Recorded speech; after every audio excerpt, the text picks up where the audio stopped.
Hi, hi. Hi, hi. How's it going, everyone? I hope you all are having a good Monday. I hope you all had a good weekend.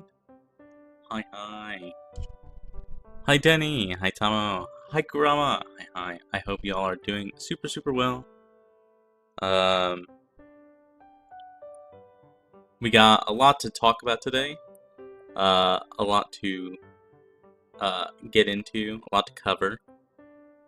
Um, but I hope you all are doing super, super well. My weekend was pretty good. Mowed the lawn, the usual stuff. Hi, X-Dude. Hi, hi. I hope you're doing well. You're doing awesome? Hell yeah, love to hear it. Let me move this here. Yeah. This here. Okay. Oop. Let me... Sorry, I have like several windows open at once. One second. Okay. There. Let me grab my tea. Because I will need it. We'll be talking a lot today.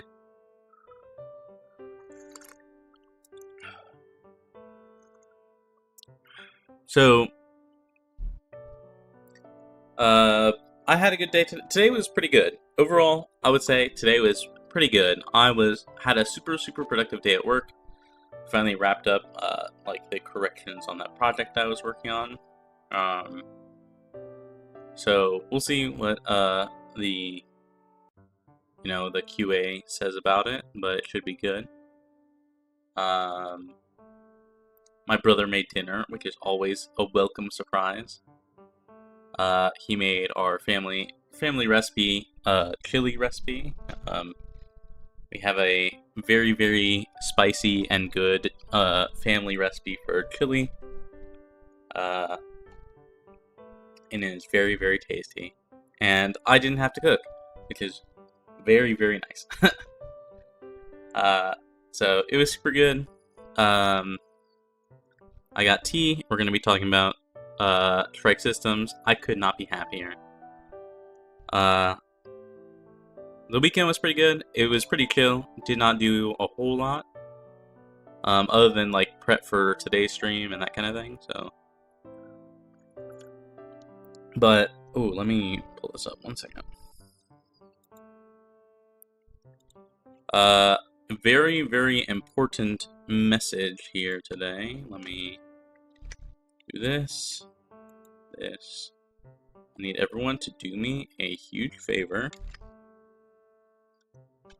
Click on this. I need everyone to click on this link and then click the subscribe button. Go click on this link. Go subscribe. go click the subscribe button. Go support Akiri. Akiri is going to start streaming soon. She's super, super wonderful. I care about her a lot, and I want her to succeed. So please go click on her link. Go support her. Go subscribe. She'll be doing a lot of fun content, including Souls-like content and stuff like that. So, definitely go support her. Hi, Fabian. Hi, hi. I hope you're doing well. I hope you're having a good day. And I hope you had a good weekend.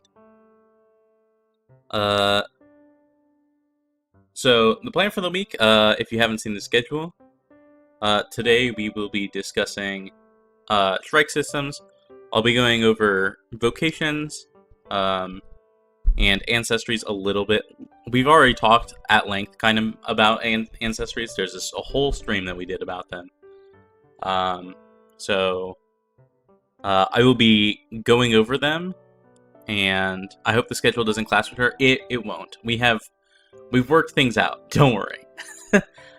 Because she's frequently here in my stream, and I will be frequently in her stream, so don't worry. The schedule will not clash with her. In fact, it's very likely that she will be like the first collab that I do. So we'll get it sorted. All according to Keikaku. True. Also, translator note: Keikaku means plan. But we will be going over ancestries a little bit, and then vocations in detail. And then, if we have time after going through all the vocations, we will be doing some world building with respect to characters, because then you'll have gotten all the ancestries, you'll have gotten all the vocations, and then we can start like working on workshopping the kinds of people that are in the world, and that kind of thing. So that's the plan for today. Tomorrow, as per your guys' vote in the Discord, we will be playing Mass Effect 1 starting tomorrow. So we'll be starting a new Mass Effect run. Technically, I have played that game once already. It was close to a decade ago, so I have no, I do not remember what happens in it at all. I know that the characters that exist in that game, right? Like I know Liara, I know Garrus, I know Rex, Shepard, of course. I mean, you play a Shepard, and Tali, I think her name is Tali, the one that you don't see her face. That's like pretty much all I know about the game. I know that the characters exist. I know that you go to a place, I think it's called just Capital. I don't know, it starts with a C. Either way, we're playing Mass Effect 1 tomorrow. And then we will be continuing Nier Automata on Thursday. There is a non-zero chance that we'll finish Route A on Thursday. We're kind of at the point where with Nier Automata, where we've done pretty much every side quest in the game that isn't too high level for us. So we might just like do main quests until we feel like it, or maybe we'll pick up side quests, that kind of thing. But we'll figure it out. And I think it's likely that if we have done all the side quests, we will just push through to the end of Route A. So, real possibility for us there. So yeah. That's the plan for the week.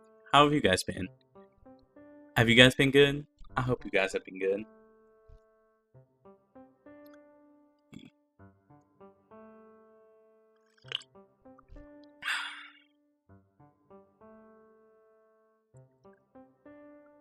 Yeah, this weekend was fun. Hell yeah, I love to hear it, Denny. What kind of fun stuff did you do?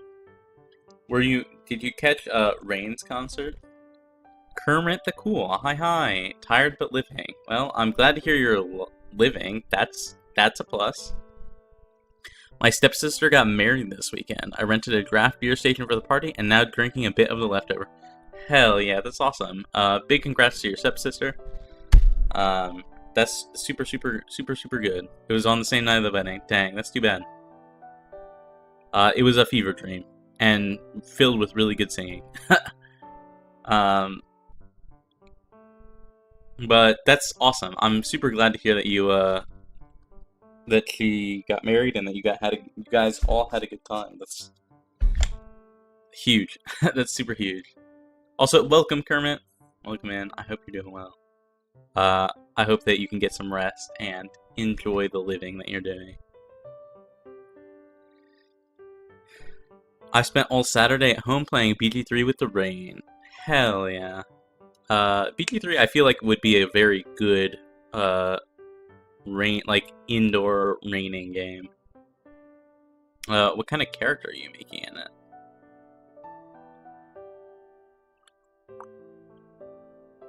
Fun fact, I never finished Baldur's Gate 3. I got to like the middle of Act 3 and just stopped. I was playing a paladin, a tiefling paladin. It's a lot of fun. 70 hours and just arrived at the third act? Hell yeah. I don't know what it is about the third act specifically that, like, made me less interested. I'm at this part where it's like, there's very clearly a fight happening, and I just don't want to do the fight, if that makes sense. I just have no interest in the fight itself. I'm doing everything you can, as you should. I think that game is best experienced in full, probably several times. It's just too much. The game is so massive that like you really, really want to do as much as you can several times. But doing that takes like hundreds and hundreds of hours. Like, maybe you want to do everything as a good character. Maybe you want to do everything as an evil character. Maybe you want to do everything as a good character fighting your dark urge. Maybe you want to give in to the dark urge, you know? Maybe, like, there's so much to do.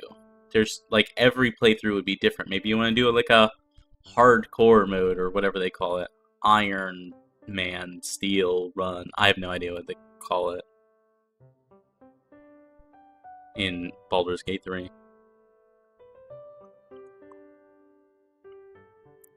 But there's just a lot. It's a lot, but it's a super good game, so I hope you're enjoying it. Iron Man, thank you.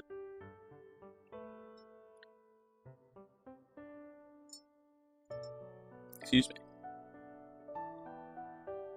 Iron Man? Is that what it's called? I assume that's what it's called. Yeah, that's cool information. BG3.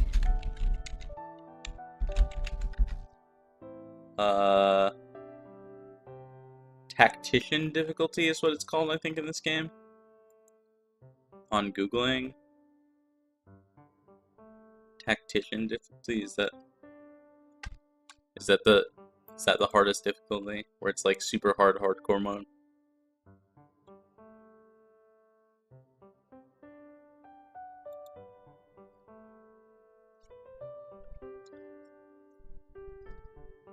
But oh, excuse me.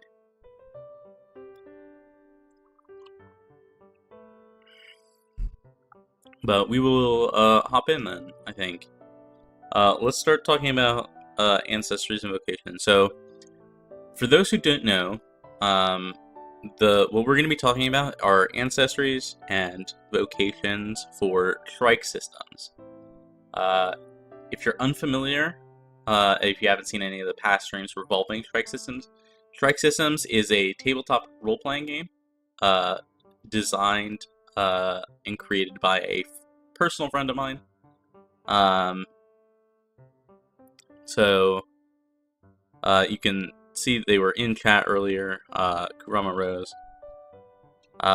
And I have been friends with him for a long time, and have been playtesting this game since like its inception through many iterations of, you know, different ancestries, vocations, different iterations of the world, and things like that. And having watched the game grow into like the kind of game it is now, it's not a game that's like out yet or public, but I'll be discussing the kinds of characters that you can make and that kind of thing. So when I say it's a tabletop role-playing game, that means I'm going to use a lot of like Dungeons and Dragons analogs to give you an idea of kind of what I'm referencing, or like the style of thing I'm referencing, but the game is not Dungeons and Dragons. So while I might be referencing some things that relate to Dungeons and Dragons, do not think that it is a one-to-one.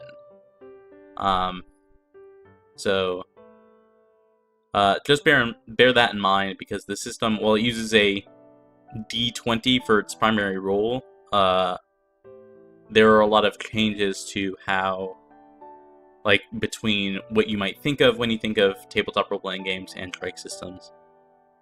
Trike Systems is designed to be a role-playing game first and foremost, meaning that, like, the role-playing decisions you make impact you the most. There are vocations that you'll see that are not particularly combat-oriented, that are vague or esoteric.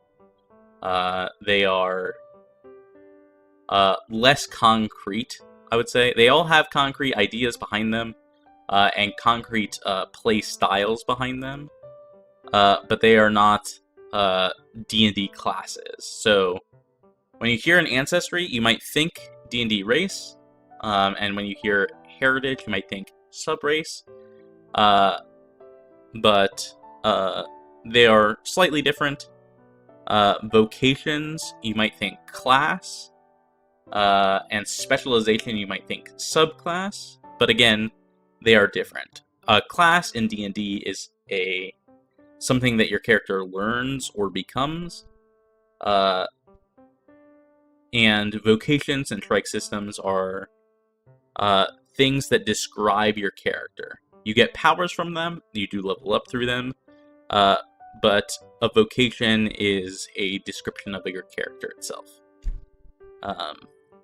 And they should be tied into your playstyle.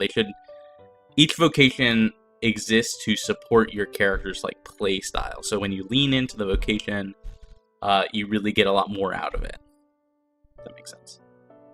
The way leveling works in trike systems, there are 12 levels.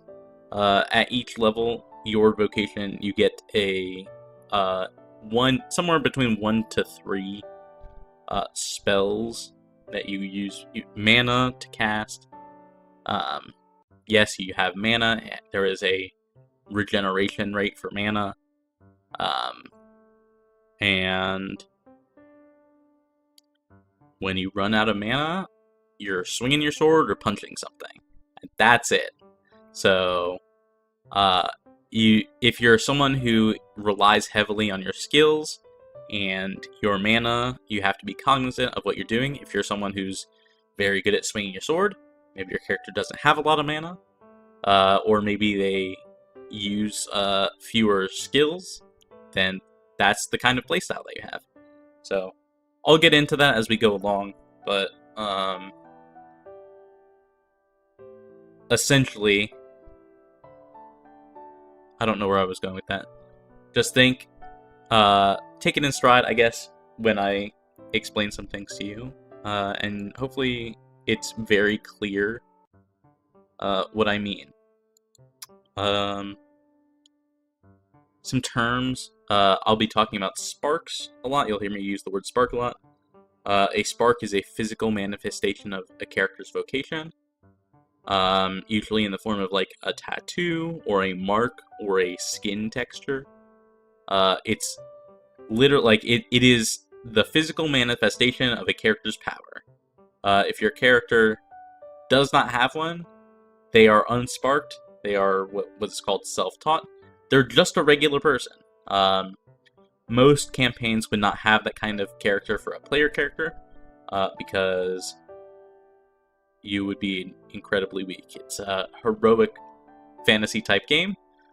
Most heroes are not regular people. Before we dive into that, does anyone have any questions about what I've discussed so far?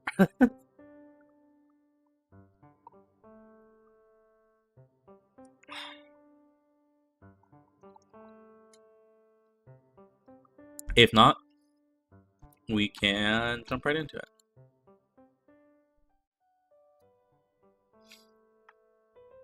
Ta-da! Okay. Is this legible? Can you see it? Do I need to zoom more? I guess that's the important part, because I'm going to be using these Word docs that I wrote to describe things.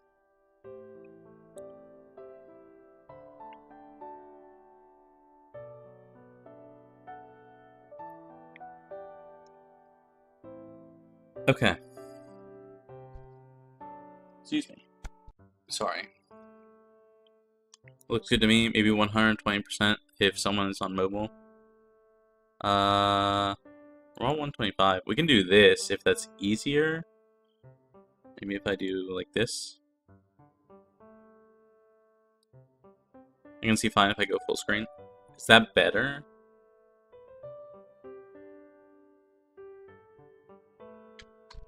I can do this.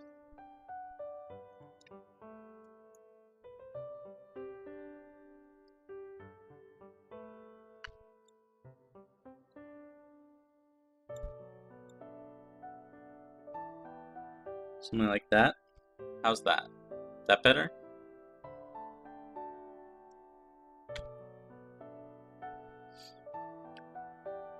Oh, great. Alright. So these are the ancestries. So again, if you are trying to equate to D&D, think race, right? There are 12 of them, if I remember right. 1, 2, 3, 4, 5, 6, 7, 8, 9, 10, 11, 12. Yeah, there's 12 of them. I personally have grouped them into groups of 3. 4 groups of 3, because that's how I categorize them. I don't think my friend who made the game categorizes them that way, but this is just to help me, like, think about them, and the context that they have.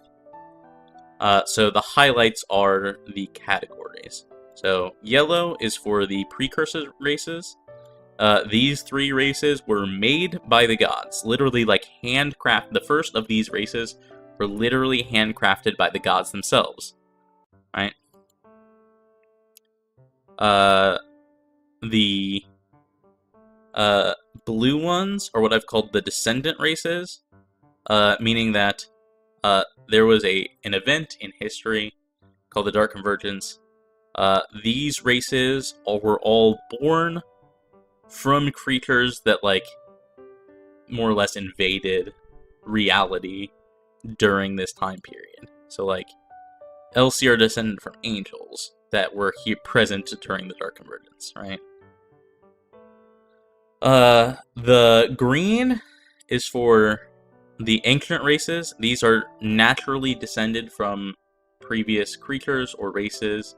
So, like, Mao are descended from giants that existed on the world, pre-Dark Convergence, things like that. And then orange is for the beast races. There's 3 races that have animal traits. And they have been highlighted orange. So we're just going to go in alphabetical order here and run through them real quick. Again, if you have any questions on any of the ancestries, I have a full-length stream dedicated to just the ancestries. So feel free to go check that out. It should be in this playlist for the D&D / creative streams. So feel free to go check that out. But we'll just briefly run through these to brush up on them and that kind of thing. Aurorics are abnormally beautiful. They are very arcanely adept. They were created by the gods with the Aurora in mind. They are super magical and have a very strong sense of afterlife. They are one of 2 ancestries that can sense magic items innately. Like, if there were to be a pile of items, right? Let's say a pile of swords, and one of them was magical, most of the races, ancestries, would not be able to pick the magic one out of the regular ones. Aurorics can. That is super important because Aurorics and Yomi, down here at the bottom, these can sense magic items, and if you are not one of those, and you do not have a specific spell in your vocation that has the ability to sense or detect magic items, you cannot do so. There have been multiple campaigns where no one in the party that we ran had the capacity to sense magic items, and so we just collected stuff and tried them out to see if they would work or be magical. It's very dangerous, it's a bit harrowing, but it's a lot of fun. Being able to detect and sense magic items is very important, and very few things have the capacity to do so in this game. So, note that down.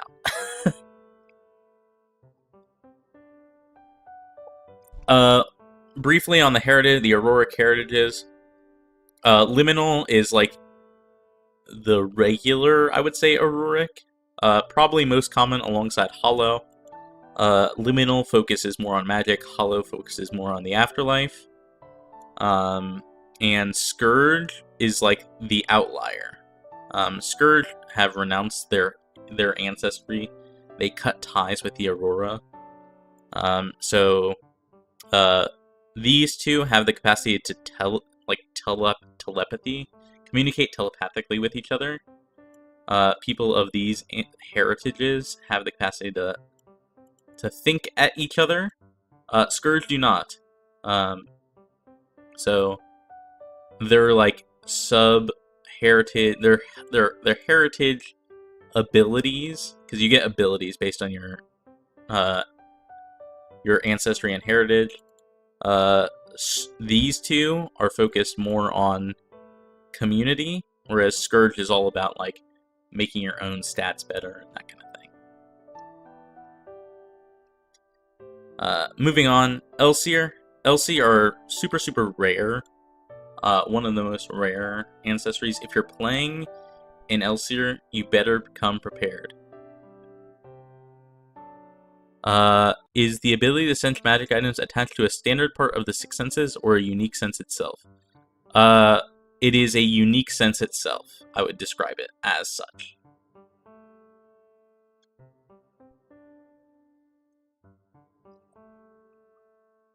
Think of it like a tingle in the air. Yomi have a tail, and their tail is what like attracts them to magic items, like a dowsing rod. Like if there's a magic item near Yomi, their tail will like instinctively like flick towards it, if that makes sense. Auroric do not have that tail thing, but they can sense magic items innately.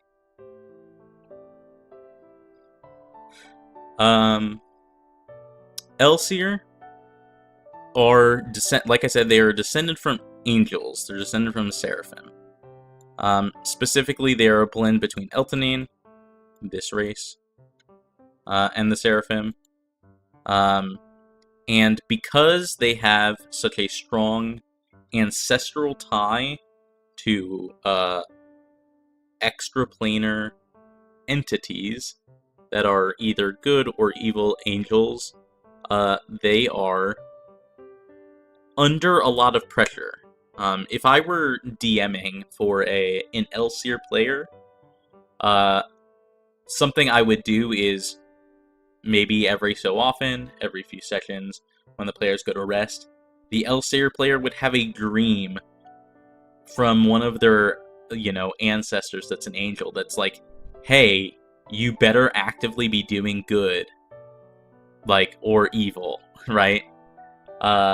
Playing an Elseer is not something I would describe as for the faint of heart. They are very strong, but I would say the expectation is that they have a lot of societal pressure from their family. And their family are very powerful, so in the physical sense. It's like if you had an extra patron that didn't grant you powers, they were just over your shoulder all the time. Okay, have a good one, Fabian. I hope you have a good one. I hope it's super tasty.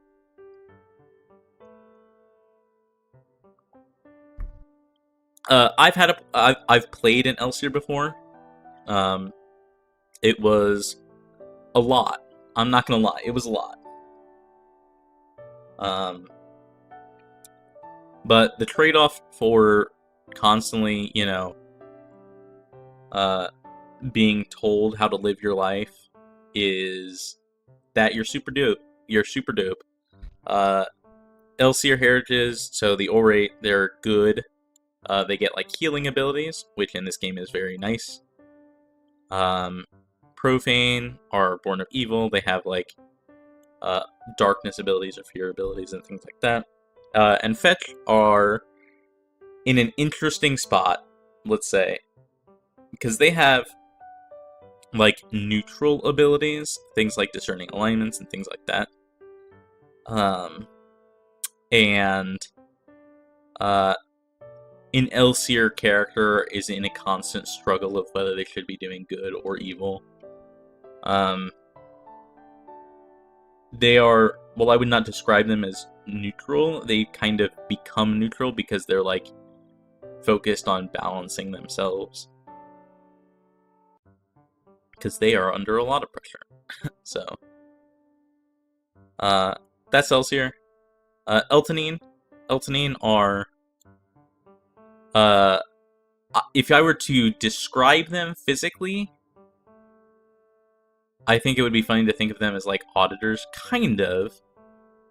I think that's an interesting way to look at it, and I think that would be a viable way to look at that, if that makes sense. I think that would be a super viable way to look at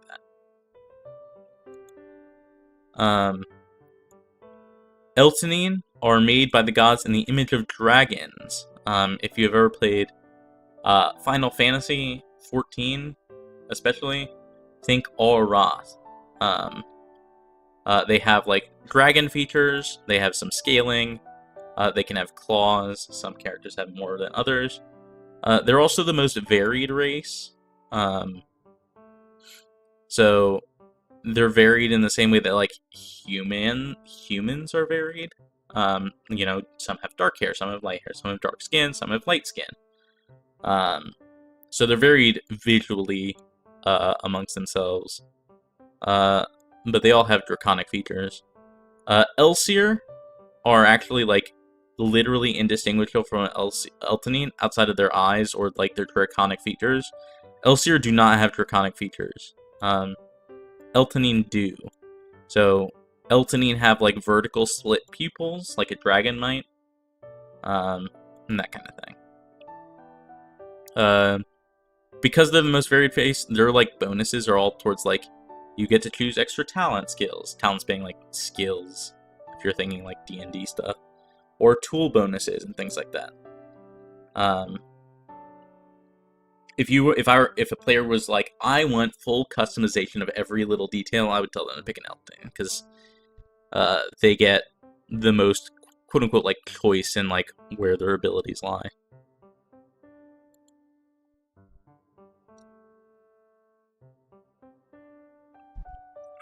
Alright, let's talk about Farum. Farum are a descendant race. They're like sort of born of imps, if I could describe it that way, but not really. They are born of embers and ore. I would say if you were to picture a Farum, think of them as a mix between a dwarf and a hobgoblin. They're short. They're broad. They have like long dark hair, reddish skin, broad noses, that kind of thing. They are craftsmen. They're like a very craftsman-heavy race, especially with metalwork. They are big fighters, fighting in wars. They have a very militaristic, honor-based society as an ancestry. So most of them will be affronted if you insult them, that kind of thing. Orgard are like the quintessential Farum race heritage, I would say. Whereas the other two are slightly varied. Death Guard are like associated with ancient tombs, protecting themselves from magic, and things like that. Whereas Gold Guard are mostly about like dungeon delving, and that kind of lifestyle. Again, ancestries and vocations describe your character's lifestyle as much as they do their physical and mechanical structure, I guess, as a character.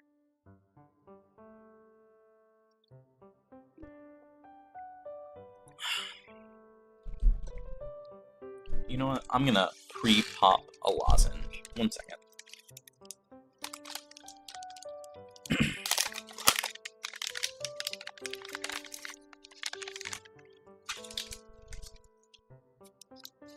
Okay.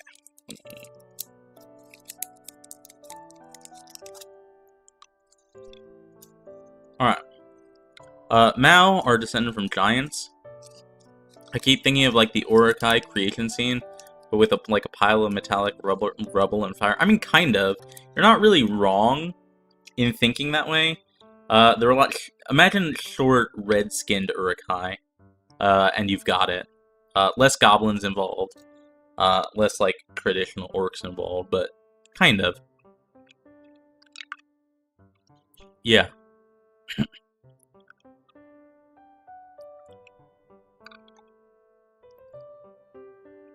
Mao, I think, are my favorite ancestry. I love them to death. They are large. They're descended from giants, like, in the literal sense.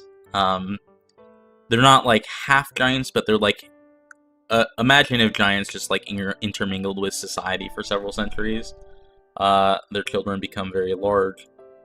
But they're still, you know, I mean, 7 to 8 feet, 300 pounds. They're massive. They hit like a truck, you know? They are attuned to, like, ley lines and rune magic. And they often kind of, like, live in this, like, state of pursuit of achievement. Because unlike most of the other, ancestries, they tend to not worship the Omnitheon, like the religion of the world, like the gods. They worship their own ancestors, like the former giants that lived before them. And because of that, they, like, live in this kind of pursuit of achievement so that they can eventually become, like, a hero of the stories that they worship.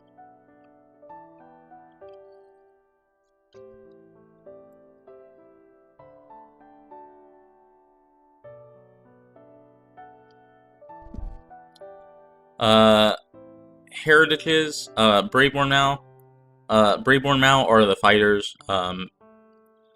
My first character in this system was a Braveborn Mao.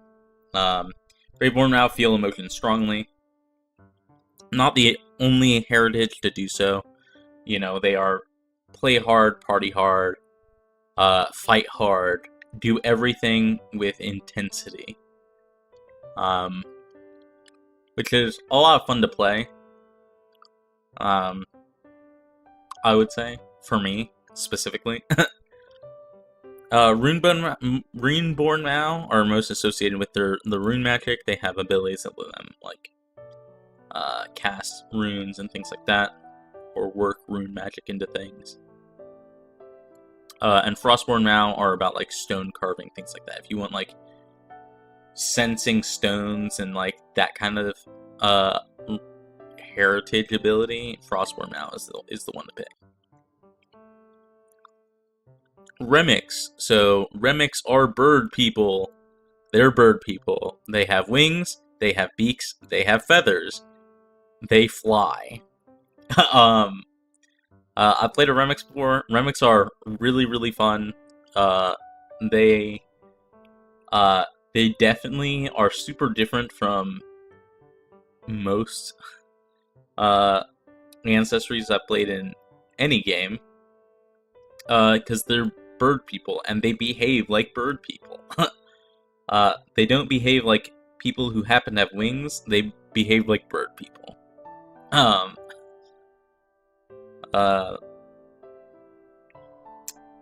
Why am I'm getting like a million notifications? What is going on?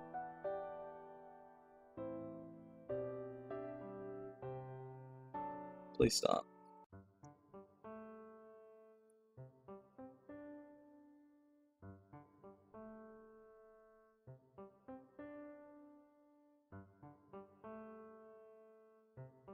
Okay, cool.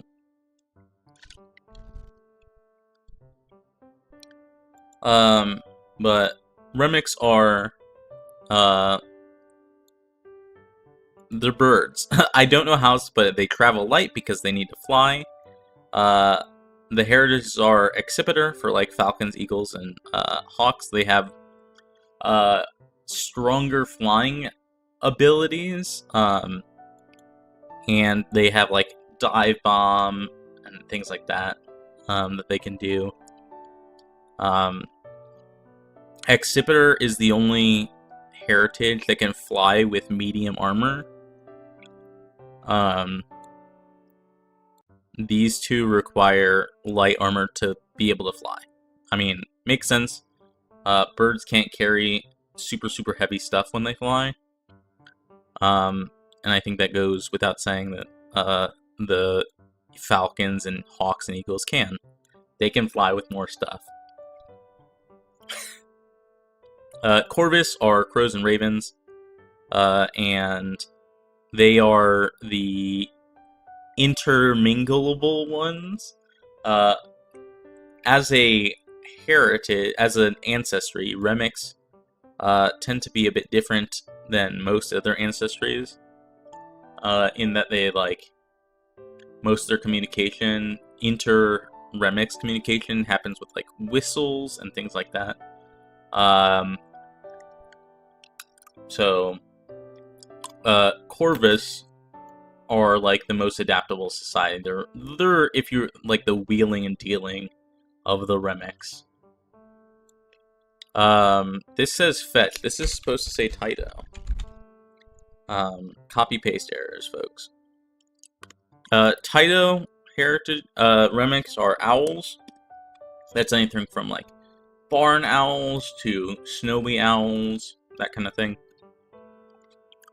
They can, stealth while flying, and they're a bit more, like, magically attuned than the other,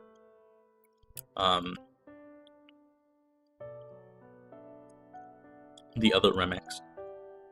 This game has, like, 3 kind of classes of, attributes, and talents.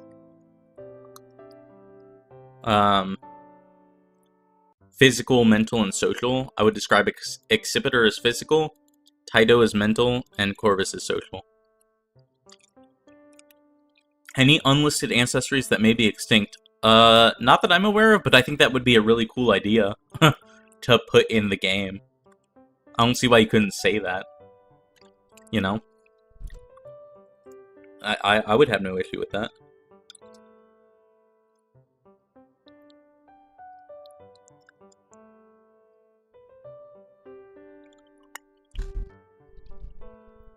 Sidereal. Sidereal are, like, elemental people. Think, like, sort of Ganassi, not really, but sort of. They are a confident people.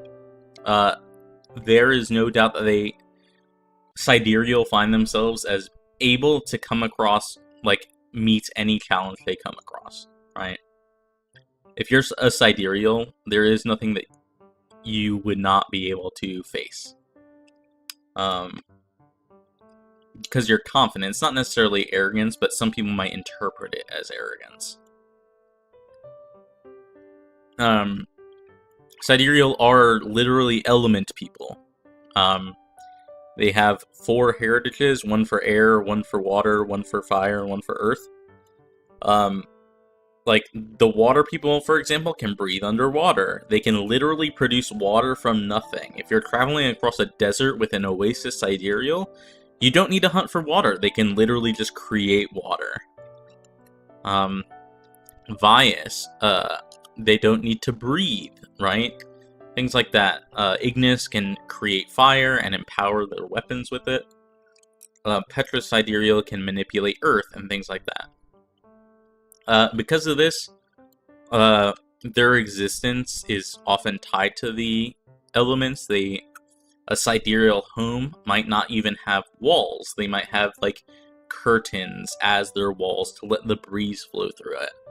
You know, they might live in, like, a tent, like a very large tent, as opposed to, like, a traditional concrete house. They might have, you know, a fountain in their kitchen or something like that, so that there's like a constant running water and that kind of thing. They are a people born of the elements. There are people that live with the elements. The last of the precursor races, Sensaga. Sensaga are... What interactions does Petrus have with ferrous metals / precious crystals? That's a good question. I would have to double check. I am not sure. Describing them briefly, I think. Let me check. Let me see if there's anything specific for it.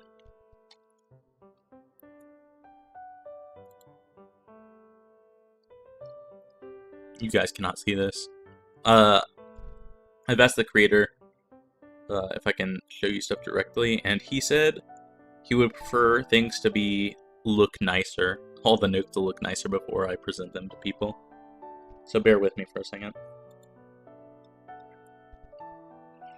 Petrus. They can influence the terrain. Welcome back, Fabian. I hope your food was tasty. They can create difficult terrain. They get resistance to electric damage.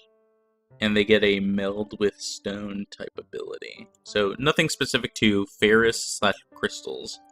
Although if you are looking for that, there is a vocation that has to... there is a vocation. So again, think like a class. There's a druid specialization that is all about crystal magic. So look forward to that. This is a problem I came up with when writing elemental races. Also, I love your model. Thank you. I appreciate it a lot. Lubar, so. Really appreciate it. So nothing to do with crystals or ferrous metals. They're like dirt. I don't know how else to put it. When I say earth, I mean literally earth, dirt, and rock. Less to do with crystals and ferrous metals. That makes sense. Minerals. Yeah. Imagining some weird Vias hermit that lives in the eye of a perpetual storm and refuses to talk to people that can't brave a little wind. Honestly, would believe it. I've actually played a character that was a Vias sidereal. And it's very dramatic. I don't know how else to put it. One of the things that Vias have is they constantly have aesthetically, they constantly have wind whipping around them. Not like violently, but it's even in a stone cold still room, they have breeze flowing through their hair and things like that. It's their coat is slightly flapping in wind. It's very funny. Because they always look dramatic. Hi Akiri! Hi. While you're here, I should plug you again. One second. One second, folks.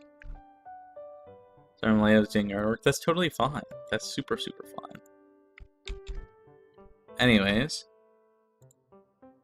Yes, everyone welcome Aki. I need everyone to click on this link and subscribe to Aki. She's super wonderful, and you should support her, because her debut is in a couple days. Not me shilling everyone. Shilling to everyone.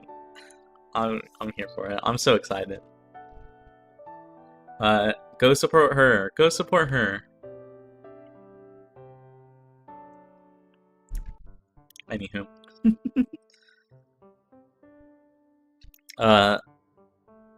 Sensaga. Sensaga are precursors, of course. I love you lots. Sensaga are the last of the precursor races. They are made in the image of nature, right? So, whereas Eltanine are made in the image of dragons, Auroric are made in the image of the Aurora. No worries. Take your time, do whatever you need to do. Sensaga are made in the image of nature. They have a very strong connection to the sun, the moon, and nature itself. They often care for all walks of life. Yes, she is a dragon girl. She is definitely a dragon girl. They care for all natural life. They also have a very strong sense of community. and each heritage is awake at different times of day. Dawn Saga are diurnal, Dusk Saga are nocturnal, Twilight Saga are crepuscular. If you don't know what crepuscular means, it means they're awake at dawn and dusk, and they nap during noontime hours and are asleep super late at night. Are they similar to elves or angels? Probably more similar to elves. They have short pointy ears. Not long pointy ears, if that's what you're asking to. They care for life in the traditional elf caring for life, natural life kind of thing. If that's what you're referring to.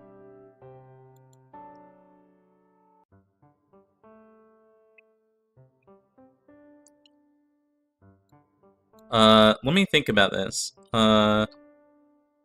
Sensaga have short pointy ears. Sidereal have short pointy ears. Farum have short pointy ears. And Auroric have pointy ears. For the pointy ear races. I think Yomi also have pointy ears.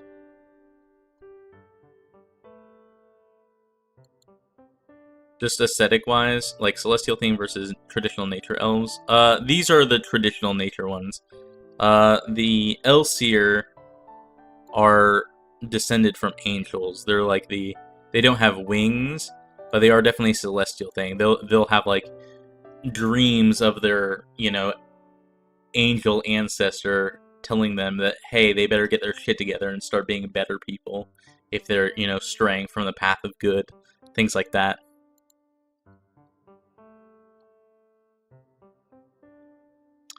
Personally, I also associate Auroric with elves, because Auroric have this, supernatural beauty that I personally associate with, D&D elves.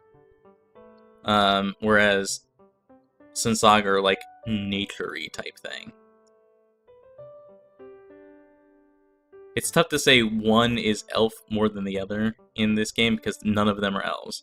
There's no elves, there's no humans in this game, there's no elves in this game. They're all different. They're all unique to this game. Which is why I'm covering them briefly before we get into making characters and stuff like that.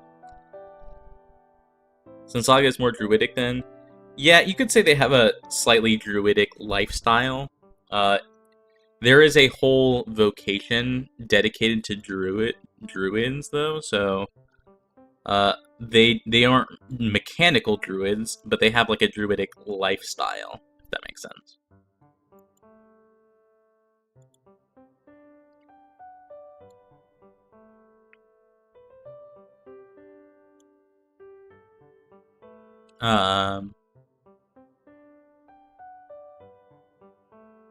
Yeah. Because they're awake at different times of day, a city that is predominantly Sensagan is always awake. It always feels awake, right?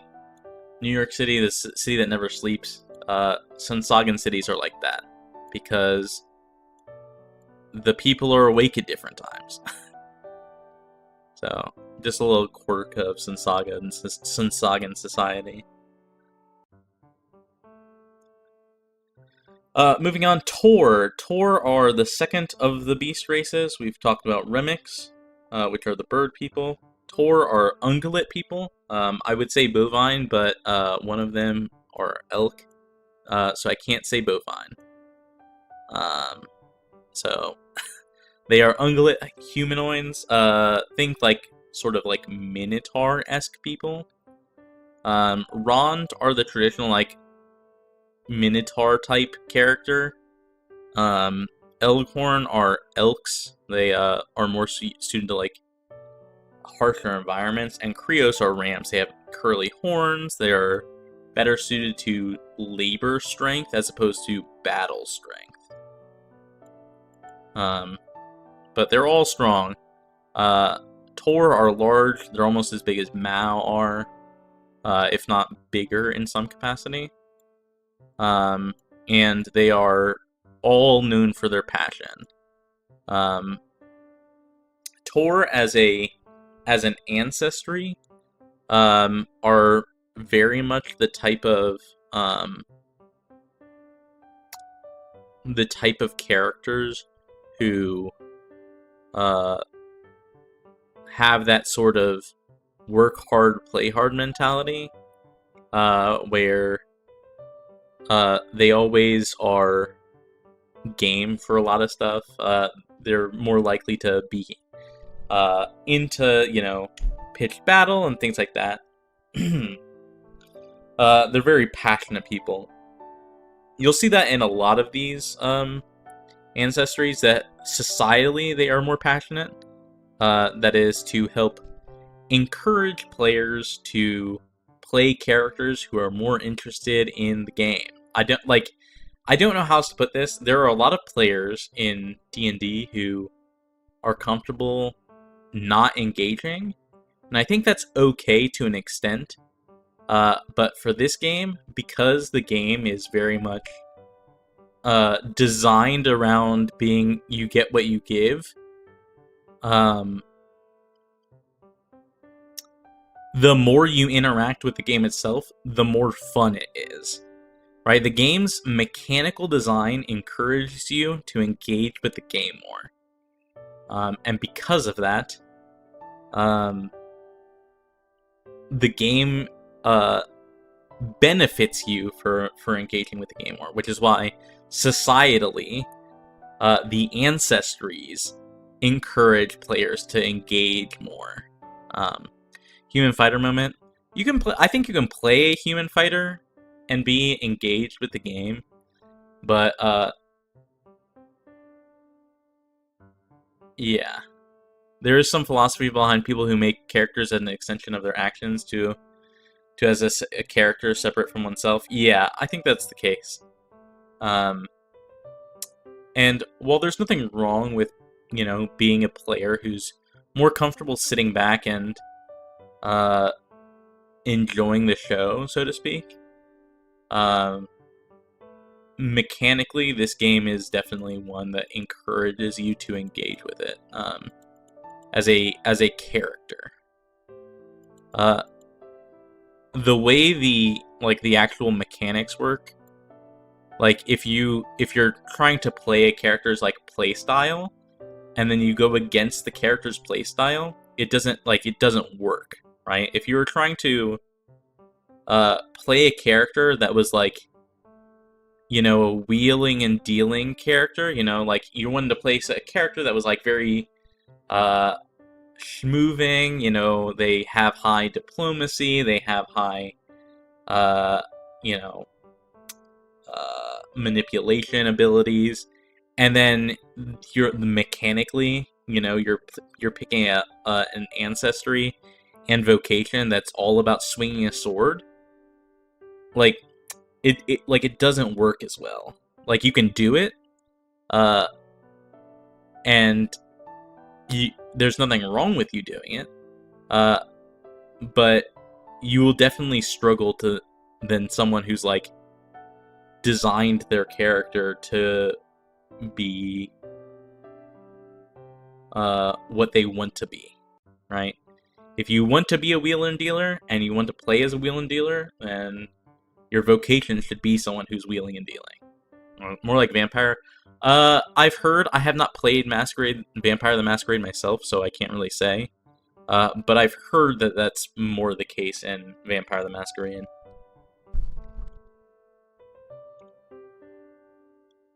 What is this? Oh, okay.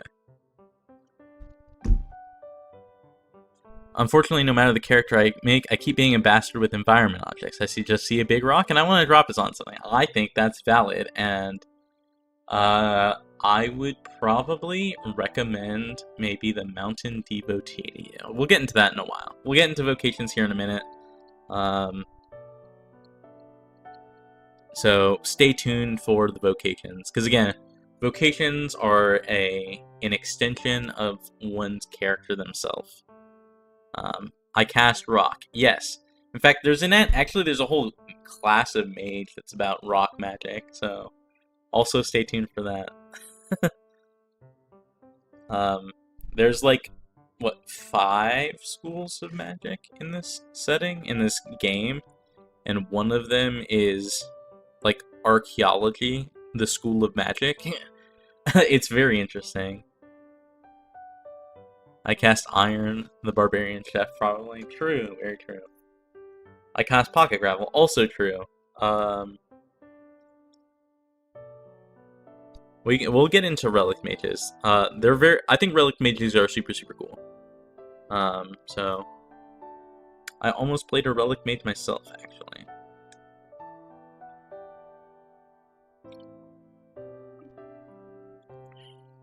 Let's finish this up. Wyver are descended from dragons, so whereas Eltonine were made in the image of dragons, right? Created by created by the gods in the image of dragons. Wyver are actually descended from dragons themselves. They have literal scales. They have snouts. That kind of thing. They're like, imagine a lizard person, right? They're dragon people. Whereas Eltonine are people with draconic features. Wyver are dragon people. Because of that, they tend to hate Eltonine. Because they're like a mockery of dragons. Because of that, they worship dragons instead of the Omnitheon, like the gods. And that kind of thing. And they often value excellence and mastery, much like a dragon pursues being the best at their craft and that kind of thing. Dragons are super rare in this game, and because of that, there's like one of each kind of dragon. Dragons are not based on color in this game like they are in D&D. They're based on like schools of magic, and there's like one dragon per school of magic, and that's pretty much it. You know, there's maybe a second, that kind of thing. There are plenty of draconins, different types of dragon creatures, think like wyverns, and that kind of thing, but very few actual dragons.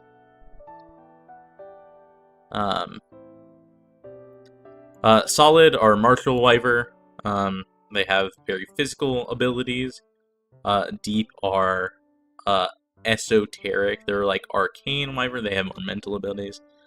Saurian are like primordial. So if I were to describe these two as dragon people, I would describe Saurians as like lizard folk. Which is slightly insulting, but they're just different. They're really just different. They're more primal than the other two.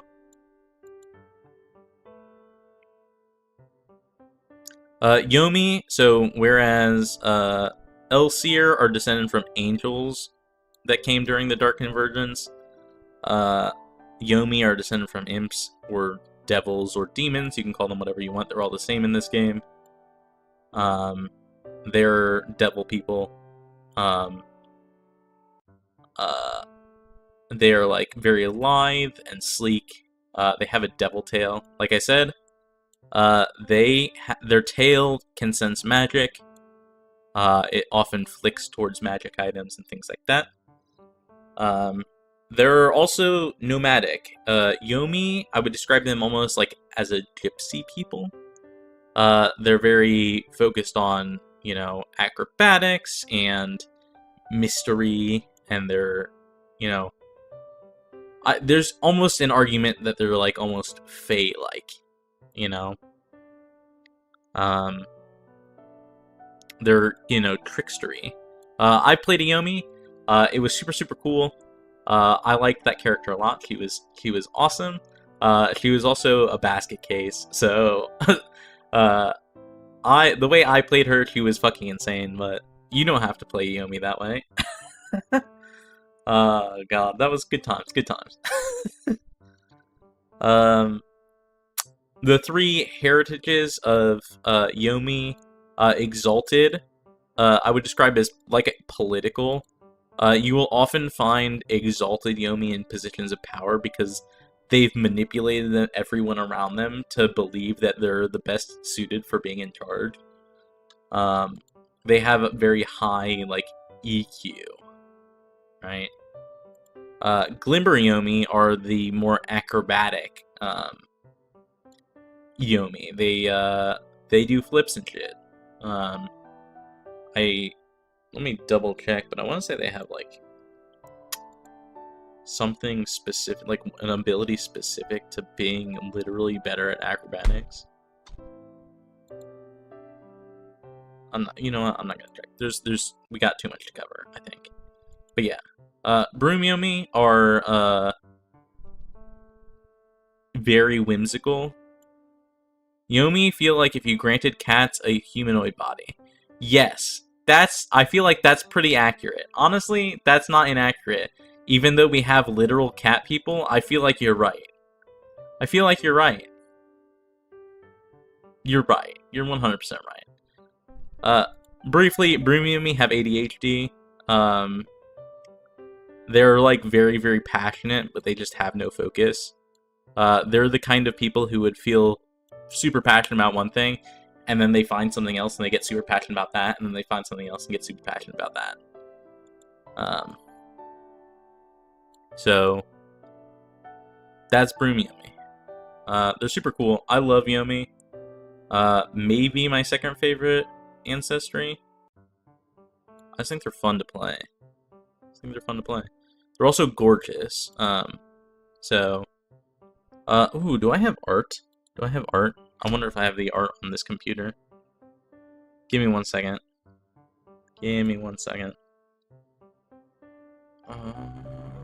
Oh, I don't know that I do. I should have prepped that. I have had characters that I've made commissioned. Art of them commissioned. I wonder if I can find that.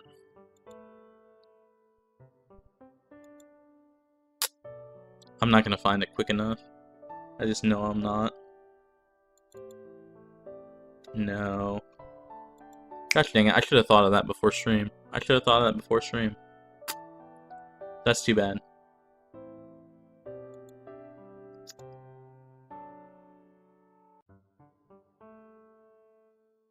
No, this is all art of me.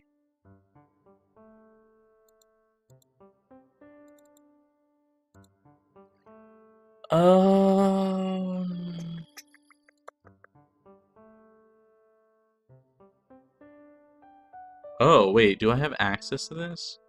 Oh, I do. Okay, I might be able to find something real quick. Let me see if I can find anything.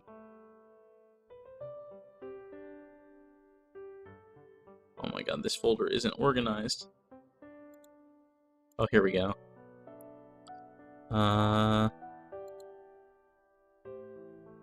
You don't keep all information disorganized at the bottom of the master Google Doc? I'm looking for images, unfortunately. Image. Whimsy. So Whimsy is the Yomi character that I played. Oh, I'm gonna have to do it this way. 1 second. We're pushing. Oh, that's massive. I'm sorry, that's huge.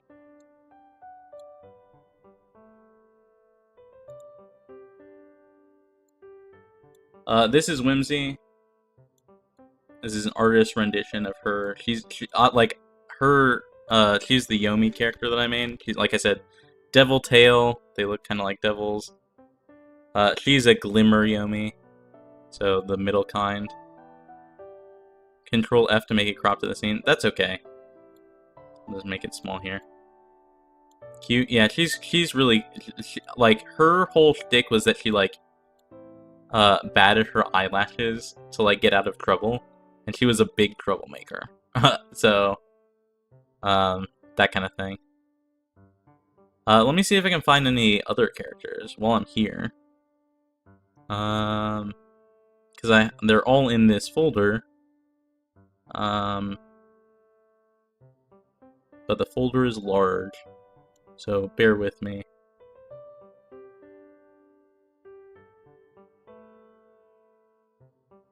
while I try and find anyone.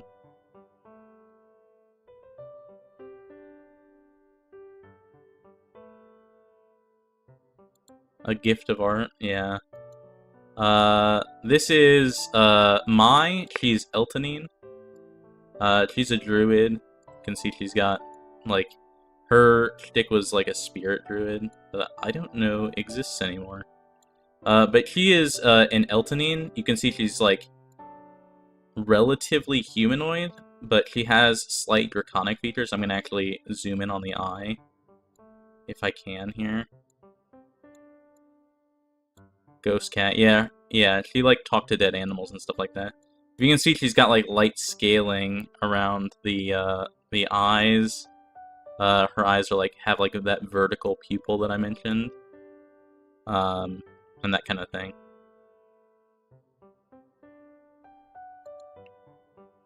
So that's what Eltonine might look like. Let me see if I can find the Mao character. I had art of my Mao character done. Oh, here's a Sensagen. Here's Indira. I wonder if people use contacts to fool others. I don't think society is developed enough to make contacts. Like, in this game. It is they use swords and stuff. Contacts is kind of outside the realm of possibilities. Unless you were to, I mean, I guess you could play a more futuristic one. Sorry, I'm making this giant image small before I show it to you guys, because it is large, like all the other ones are.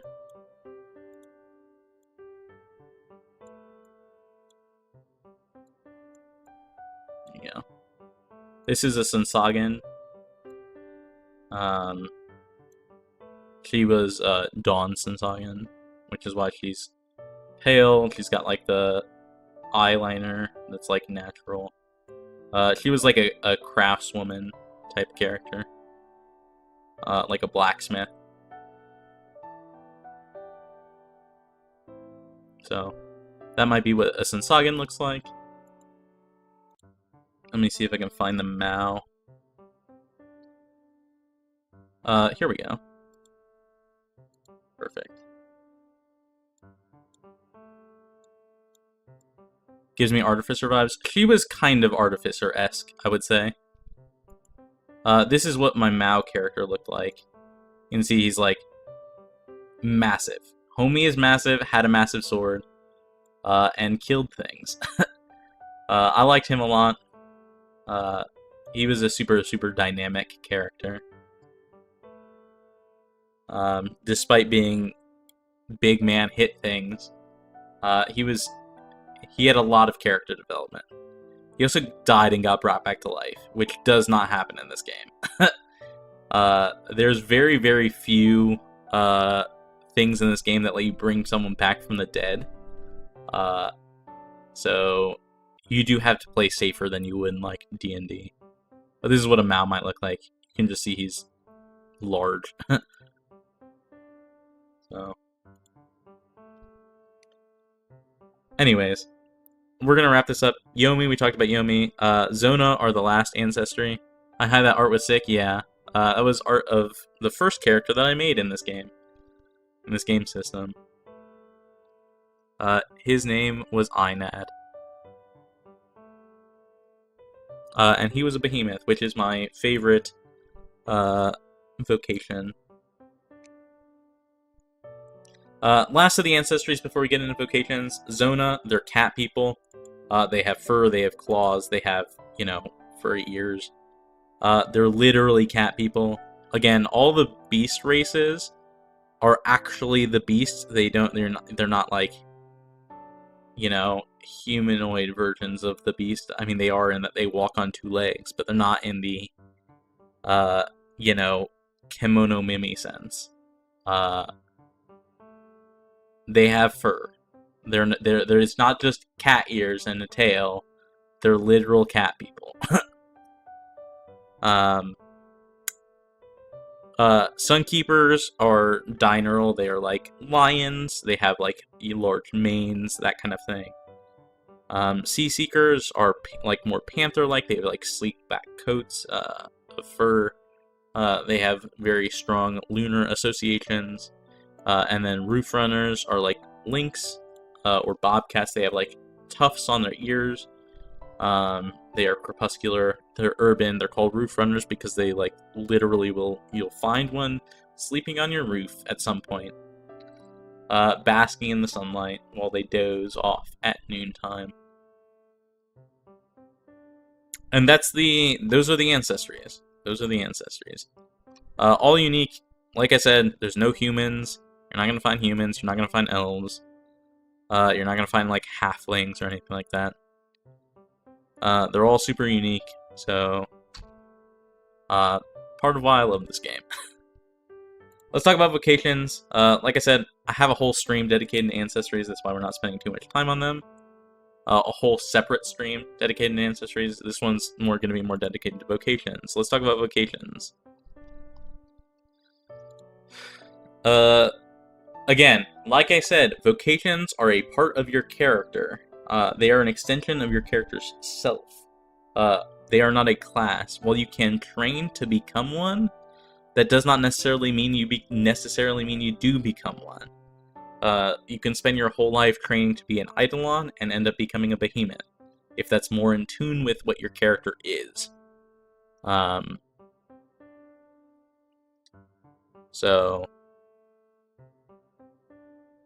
keep that in mind when you are thinking of Vocations.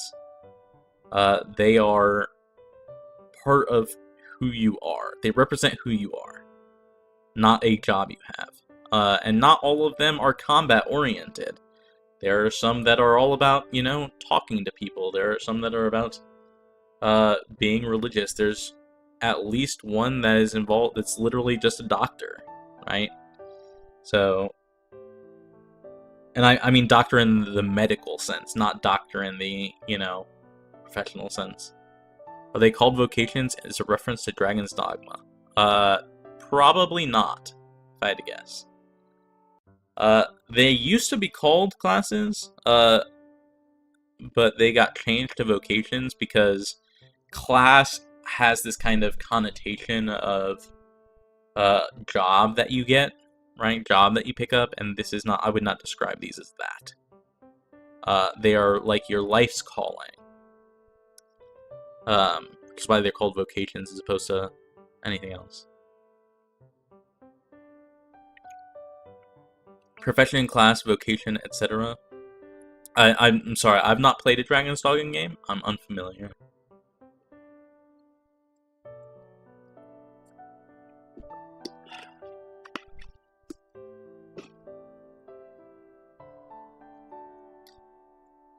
What kind of game are they? Like, what genre?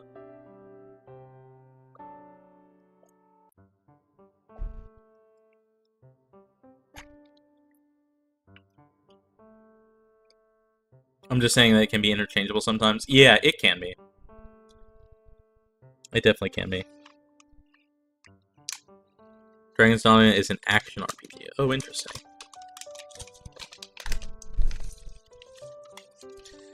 Okay, so let's talk about sparks a little bit. So, like I said, a spark is a physical manifestation of your character's self, of your vocation on your body. You cannot not have a spark. If you are, a behemoth, you have a spark. They're like literal testes. In fact, let me pull this back up. So, Einad is a behemoth, or at least he was. His spark, you can see it literally on his face. It's like a black tattoo of lightning that runs from his scalp down to like past his jaw. Right? It's like a face tattoo almost. You can choose where on your body your spark is. I mean, it's character creation type stuff.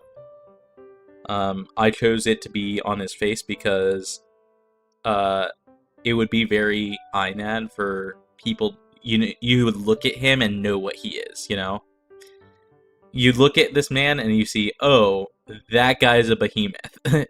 Let me stay out of his way. There's 4 types of sparks. There's primal sparks. They look like bold lines, claw marks, running roots, in Inad's case, a bolt of lightning. There's divine sparks. Does every being have a spark, or is it for extraordinary vigils? It is the latter. Not everyone has a spark. I think when my friend was creating the game, he intended it to be, I don't remember if it's 1 in every 10 people that have sparks, or 1 in every 100 people that have sparks. But it's definitely the latter. You have to become sparked. And when I say become sparked, that means, like, you have to have gone through something, usually.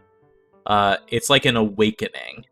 There are people who can become sparked because of pure circumstance, like, happenstance, but, like, usually you go through something that becomes, like, that, unleashes your spark, that awakens your spark.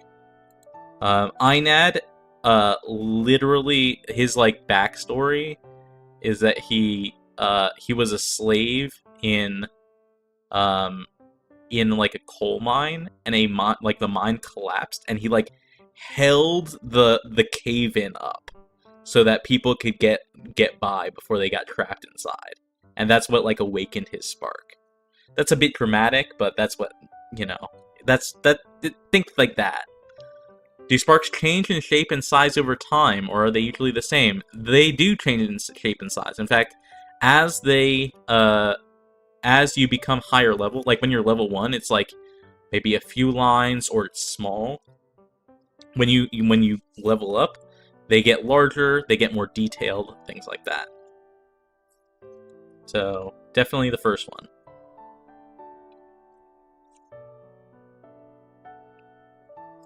Reminds me of Dalu,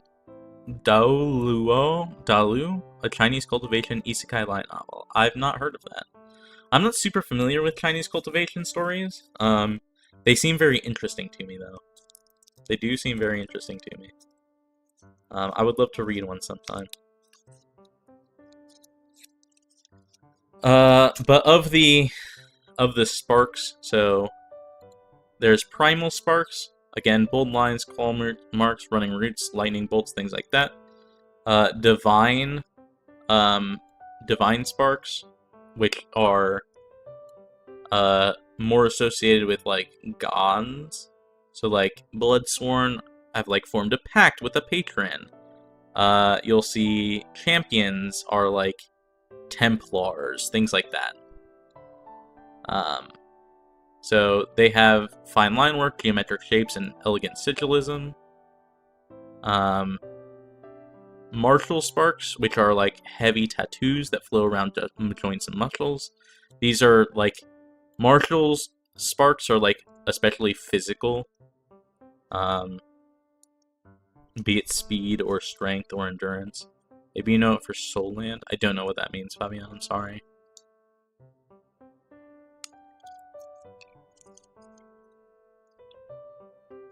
And then where's the last one? It's down here somewhere. Occult.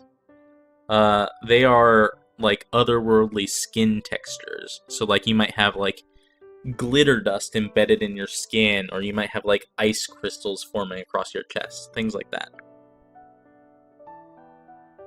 So those are the 4 classifications of sparks.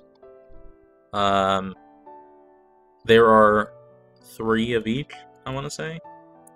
3 primal, 3 divine, 3 things. I think there are 12 vocations. Each one with 5 specializations. So, another thing that changes is your health and mana. So, like I said, this game functions off health and mana. There's like an equation that calculates your health and your mana. And your vocation has a like literal multiplier inside. So if, like, for example, if you're a behemoth, you have the highest health multiplier. It's like 15 or something like that. Whereas the lowest is like 4. So when I say high health, low mana, I mean very high health here and very low mana. You know, a behemoth might have like 100 mana, whereas a sorcerer might have 1,000. Things like that. It's legitimately that big of a difference. There.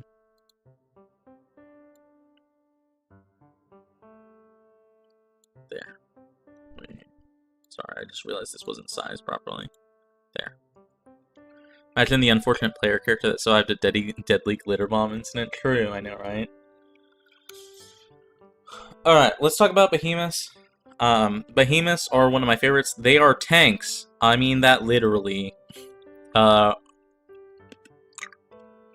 occult spark guy that has a slimy texture I feel bad for whenever they wear expensive clothes. Yeah, it would be stuff like that. It would legitimately be stuff like that. Granted, again, sparks are not usually that large. Just like a mark on your skin. Like, Inad's is his, like, face tattoo. That's as far as it extends. If I went to... Here, let me go find Whimsy again. The Yomi girl. Where is she? I know I saw her. Where'd she go?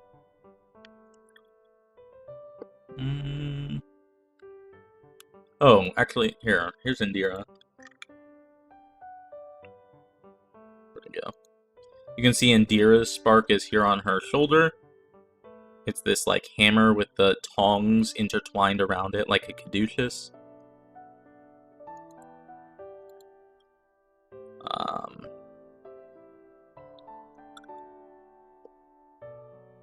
Here's Whimsy. You can see Whimsy's is this, like, 4-leaf clover on her arm. So not, like, massive. But they are, like, a physical... Like, you cannot not have a spark. So, like, if... I hate to say this, but if you were naked, people would see that you have a spark. It's not something you can, like, hide, unless you're, like, wearing clothing over it, and it's in some place that's not visible, right? Mai's, here, let me go find Mai again. There you go.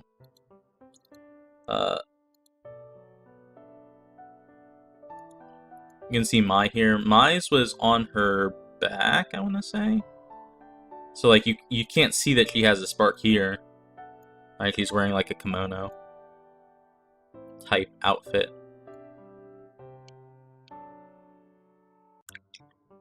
So, like, you can't see it here.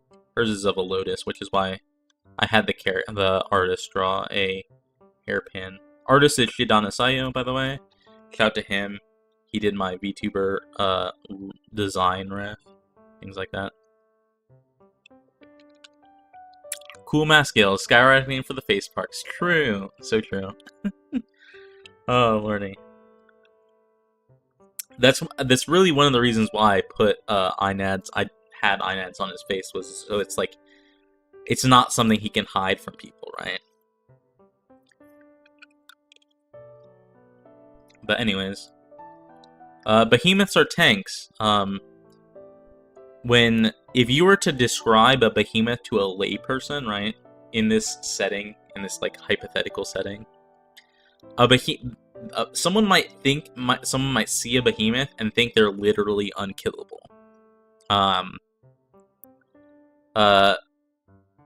If you picture, like, you know the scene in SAO where Kirito is getting slashed by a bunch of guys and then his, like, health is, like, regenerating fast so they can do damage?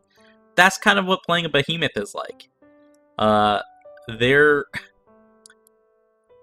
have a lot more health than a lot of other things.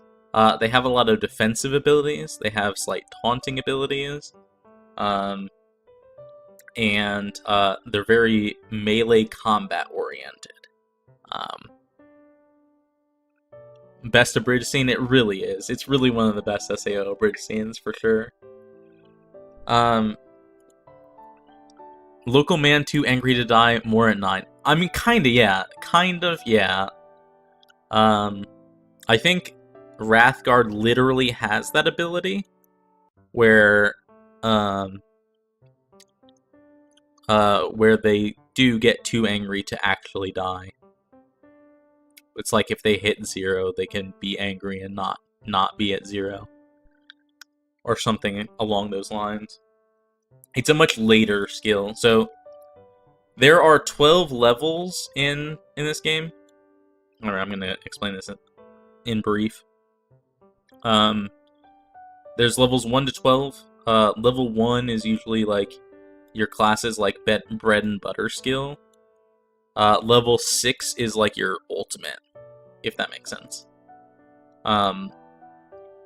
And each of these are like, they all have like unique skills that are for their own specialization. So when I say a behemoth, a Wrathguard does not have the same skills as an Ancient Berserker. These are the only skills that that are the same, right?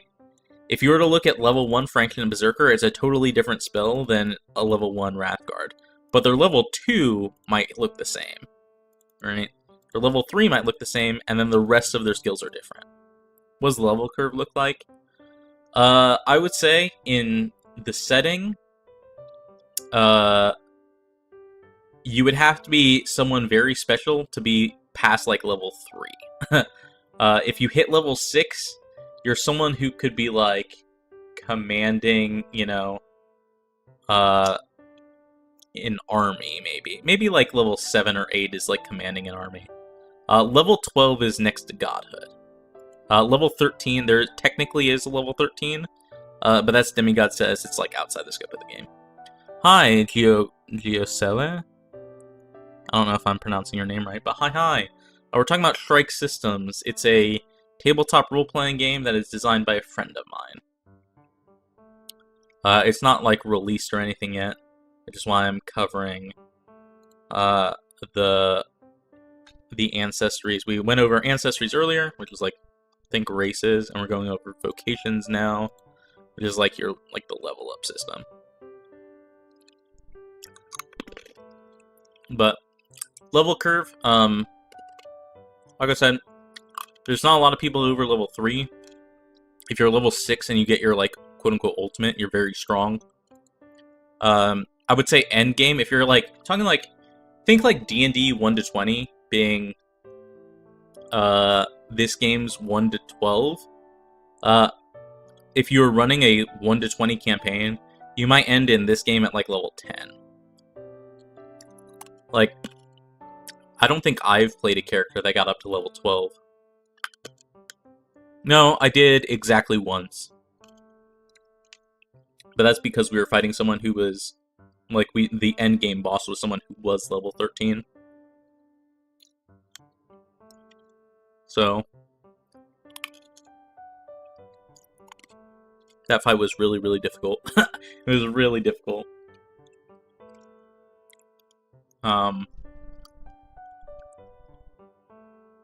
So yeah.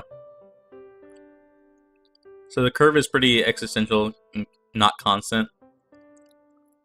Because 2 level 6 characters are weaker than 1 level 12. Yeah, for sure.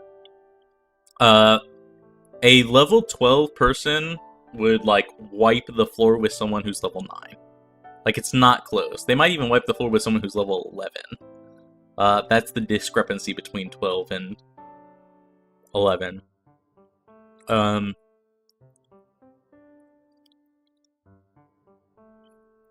I would say, because the way the level system works in this game is that everyone functions off the level system. Monsters function off the same level system as people. So if you were to, like, if I were to, as a DM, I would earthquake scaling levels. Yes, got the anime power up scaling. Yeah, I mean, quite literally. So there is a power spike at level 6. At levels 3, there's a little power spike for most vocations. At level 6, there's a big power spike for every vocation. And then, so you get an ultimate at level 6, and you get like a second ultimate at level 12. Here, let me look at any of the level 12 abilities. The level 12 abilities are like insane. They're like, oh, here. In fact, one of my favorite ones is the Savant. I didn't realize this until later, but let me go find this. One second. The Savant, one of the non-combat. So again, this game is not D&D. It's not D&D. I would not describe it as D&D. In D&D, all the classes are combat focused. That is not the case in this game.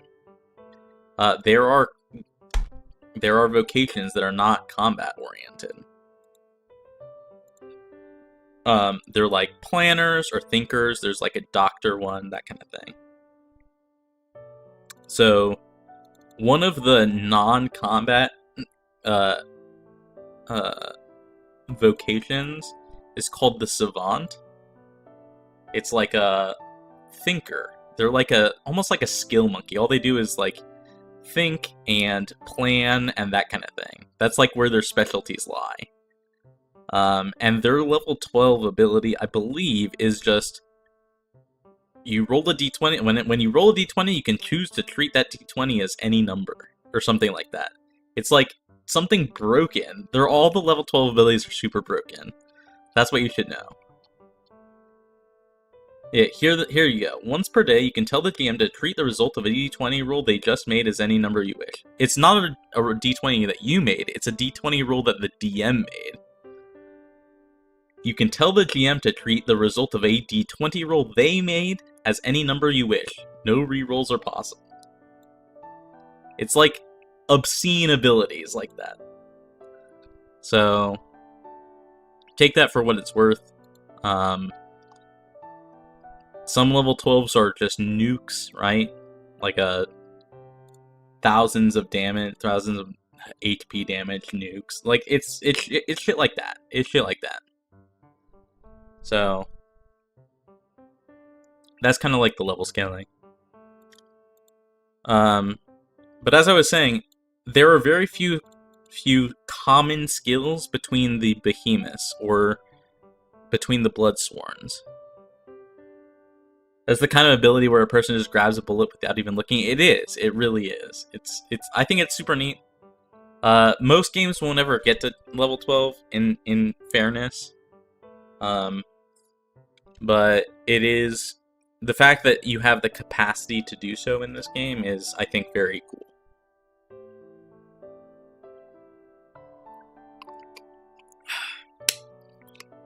So,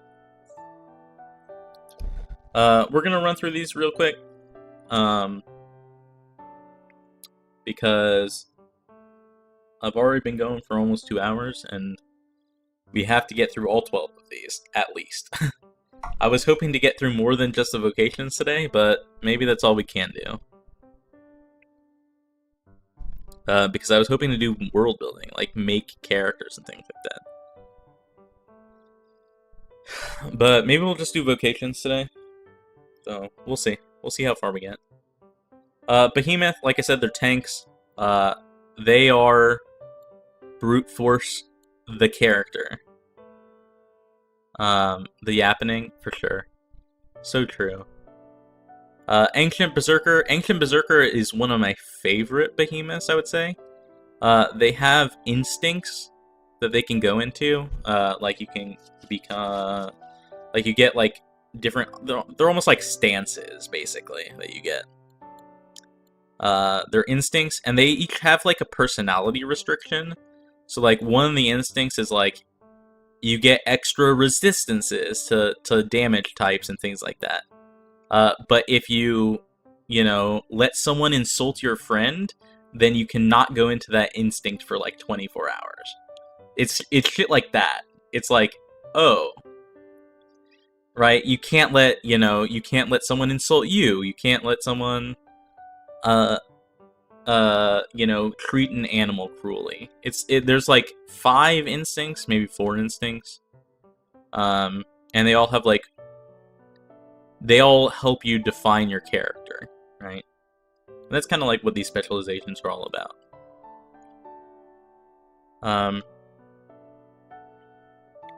The Wrathguard. The Wrathguard, I would think like a traditional like barbarian, right? They get mad, and when you damage them, they get more mad, and they hit you back harder. Professional yapper over here for sure. You know me. The Wrathguard have abilities that are like, when they get hit, they get extra bonuses to criticals and things like that. Very, very dangerous to go up against. The Chaos Juggernaut, I had a friend play a Chaos Juggernaut. They're really, really cool. They're like if you mixed a Barbarian and a Wild Magic Sorcerer. Is how I would describe them. Because when they hit things, they get like different buffs, or they cause like gravity wells and shit like that. That's what a Chaos Juggernaut is.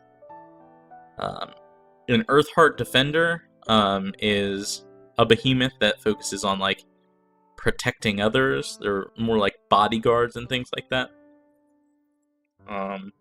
They have abilities that let you like take damage for other characters and that kind of thing. And then the Mountain Devotee is like monk-like. They're barehanded fighters. They get bonuses to fighting with their fists. You said someone in chat said that they like to take rock and throw it at someone. I would say just playing a Mountain Devotee.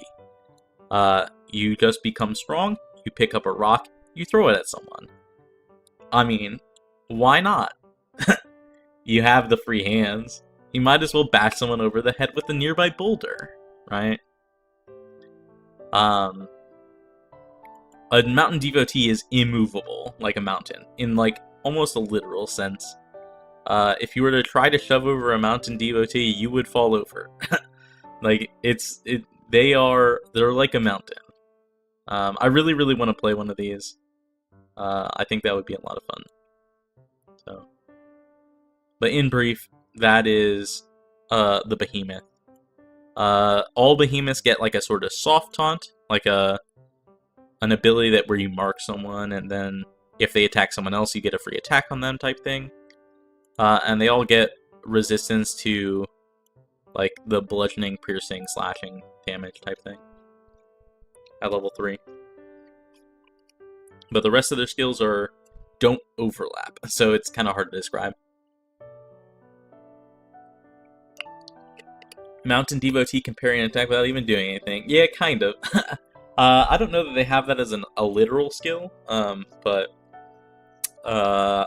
that's how I think that's a good way to imagine them. Right.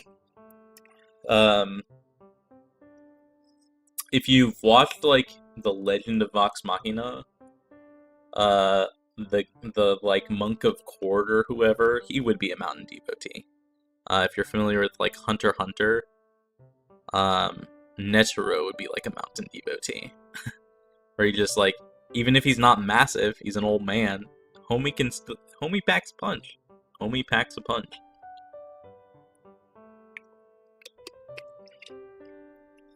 So that's Behemoths. One of, if not my favorite, Vocations to play. Bloodsworn.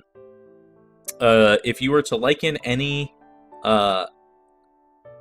D&D class to a Bloodsworn, it would be Warlock. It would be like if every Warlock was a what do you call him? Sword Warlock. What's the Sword Warlock called?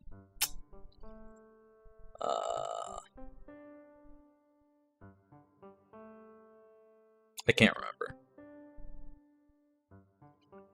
The one in Xanathar's. Do you know what I'm talking about? I can't remember. Hexblade, yeah. This is like if Hexblade was a vocation. Thank you. Basically, they form a pact with a patron, usually a lesser idol, which means not a god, a demigod. And they can like they get a literal sword that they get that they like run through their own blood to like strengthen their bonds. It's very graphic. This game is not for children. I can't describe it any other way. um, there is a lot of chemomancy in this game. So if you have a weak stomach, I apologize. Hi Pigeon! Hi, how are you? I hope you're doing well. I hope you're having a great day. I hope you had a good weekend. We're talking about Trike Systems, my friend's tabletop RPG. We're going through the Vocations now, which is like the level up stuff.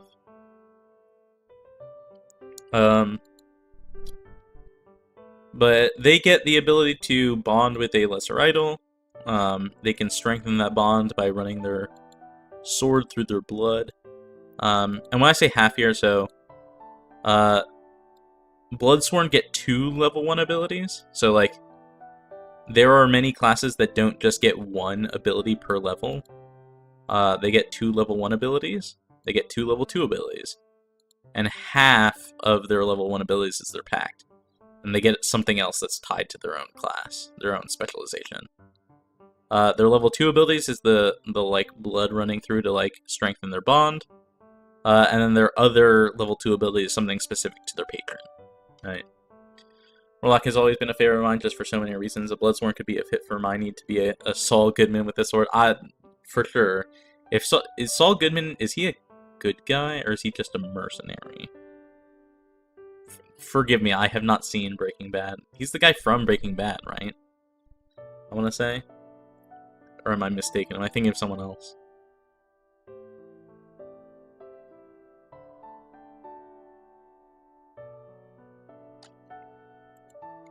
It's a lawyer. Oh, that's not so a bad guy. Oh, I see. That's very funny. Very funny. The Bloodsworn abilities, so they share these 4 abilities. Their level 6 is always like a damage boost. I wrote Spellblade here. I don't know what that means. I don't remember what that means. I wrote it down and I have no idea. Their level 7 ability is always like the ability to petition their god for extra power. They're lesser idol, not a god, technically. So it's like literally, hey, patron, I'm in a tight spot and you love me, right? Give me more power, and the DM will give you something. You know, it's like that. The 5 specializations are Order of the Darkened, Order of the Lurker, Order of the Orchid, Order of the Hallowed, and Order of the Revived. There are orders because oftentimes a patron will get several Bloodsworn, and they'll like literally form an order to like worship them. In our setting, like a Cleric Divine Intervention, yes, like a Cleric Divine Intervention, exactly. That's this. In my setting that I'm making, that this world building stream is a part of, we've already talked about the Lurker in my setting. The Lurker will be like a siren, like a mermaid type character, that like lures people in to do her bidding. So if you were to be a Bloodsworn Order of the Lurker in my setting, the person that you would be making a pact with is like an evil mermaid that is dangerous. No other way to put it. Darkened is very evil. I would say it's like devilry type thing. Order of the Orchid is with like an archfey. Order of the Hallowed is with like an angel or a holy being, and Revived is with like a powerful undead being. Think like a lich or something like that.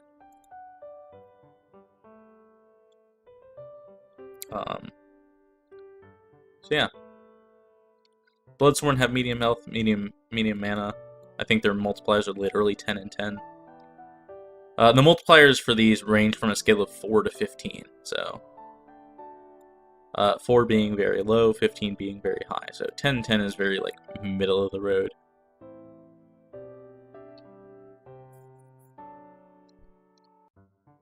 Captains. Captains are martial. They're a martial spark.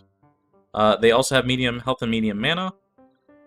They are battlefield leaders. If you ever wanted to play a character that was like giving your team extra movement abilities, you know, giving them extra attacks, calling the shots in a tactical sense, play a captain. They are literally tactical battlefield leaders. They give buffs to their allies. They give extra actions to their allies. They're a support class in the tactical sense, I guess. There's no other way to put it, honestly. I would say the warlord is like the quintessential captain. If you're imagining like a war general, that's the warlord, right? They point to their allies and they say, hey, you, go over there, and, you know, their ally gets an extra movement action. You know, they point to their ally and say, hey, you, attack something. That's what a warlord does. They literally give the battlefield commands. Rune priests, they buff their allies by using rune magic. They like literally implant runes into their allies' like weapons and armor to give them extra abilities, things like that. Caravan Master. I have a long history with Caravan Masters. One of my buddies is a very experienced Caravan Master player. Caravan Master is like a very social class. When a Caravan Master goes to a new city, they can recruit someone. In a literal sense, you can literally go hire an NPC to work for you. So as you travel around with your caravan, you're like hiring an army. By the end of the campaign, homie had like 20 guys working for him that just traveled with us. I do like literally he had a whole like company that he was working under him. It was great. It's great. Caravan Master is not really a combat oriented class in the traditional sense. It's mostly about like getting sweet deals at like taverns and things like that. Making sure that your whole caravan has enough food on the road, and supplies, and that kind of thing. It's a lot of fun. It's definitely a lot of fun. Sanguine Thane. Sanguine Thane is a Hemomancer. They're like a captain that's like a debuffer almost. They like sap their enemies' strength and like give it to their allies. They like buff allies, debuff enemies. And then an Ardent is an emotional manipulator. Ardents are captains that like make enemies more angry, and so they have less focus. They make your allies more courageous in battle, things like that. There are no common skills among captains, so like all of the Bloodsworn get a Pact of the Lesser Idol. All the captains have unique skills, so they all have the same theme of being like support-ish characters. They just are so different that they don't have overlapping skills in a literal sense.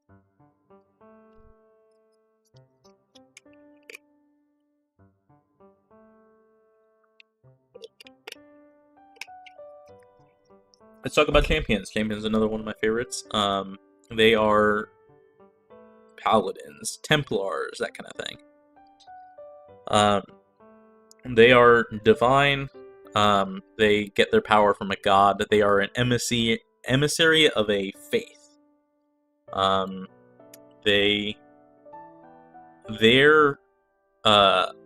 You see they all have the same like level 1 skill. It's called the Sacred Rite.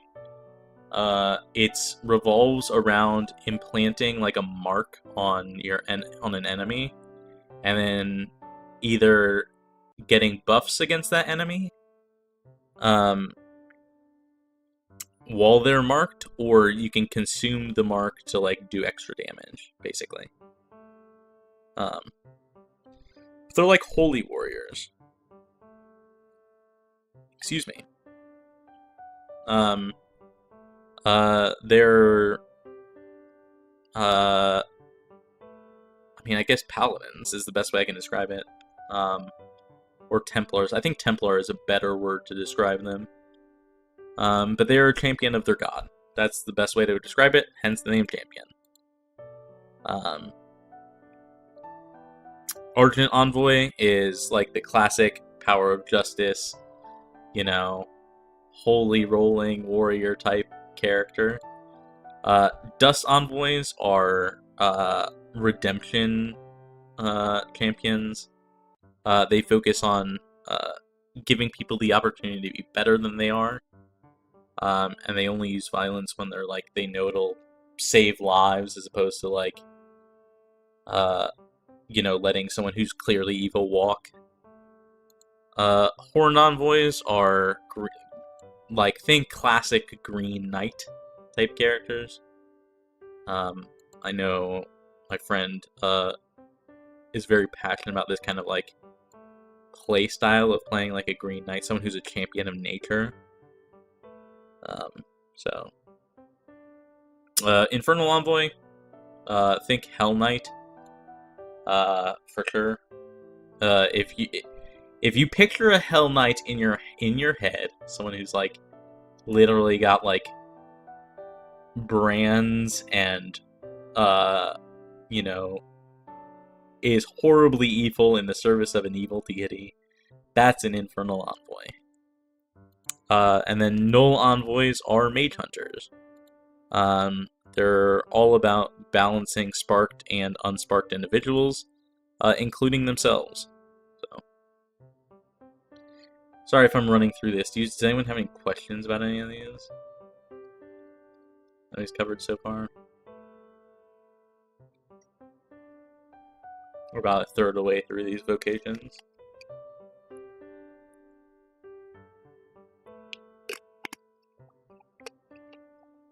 Ugh. Excuse me. Champions, their abilities involve like, while they're Sacred Right, they can like, bypass resistances when they have their Sacred Right on people. They can invoke authority, which is like, again, kind of like a divine intervention. It's like they, their god gives them a power, and they can call on that. Like, it's like a once a day like super mode. It's the only way to describe it. I think they're super cool. Let's talk about druids. Druids are not traditional druids, or maybe they're super traditional druids. It's kind of hard to say. Work time? No. Sorry to hear that. I hope you have a good rest of your day. Everyone, don't forget to like and subscribe to Akini. Kay's super wonderful. So, maybe your last shift, maybe, given how the rest of the week is looking. Thank you. I hope you have a good rest of your evening. I will catch you later. Thank you for stopping by. I appreciate you a ton. Good night.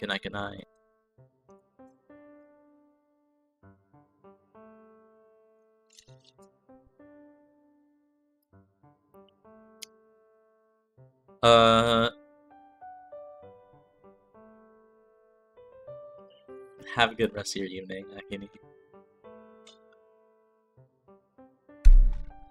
I hope work goes well.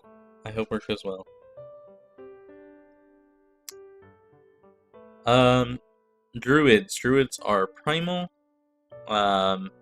They are a spellcaster.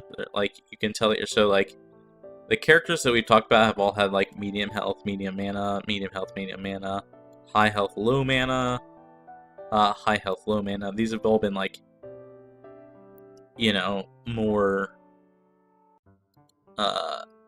combat-y, tanky characters.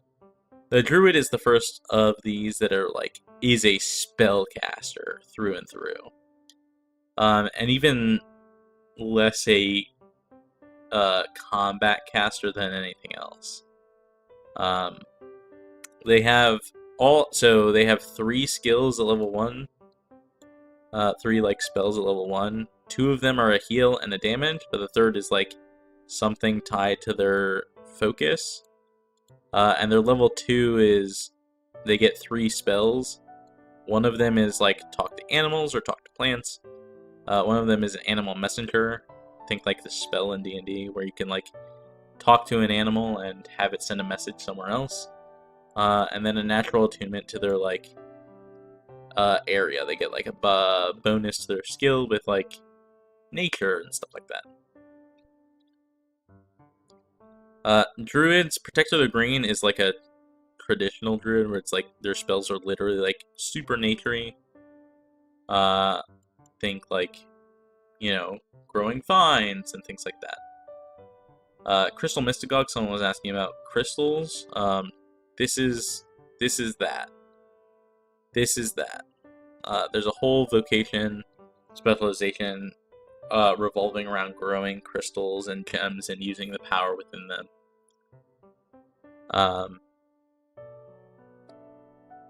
Sage of Dragons is what it says on the tin. They study and get like dragon abilities. They like get the ability to fly and breathe fire and things like that, as they like literally become dragons.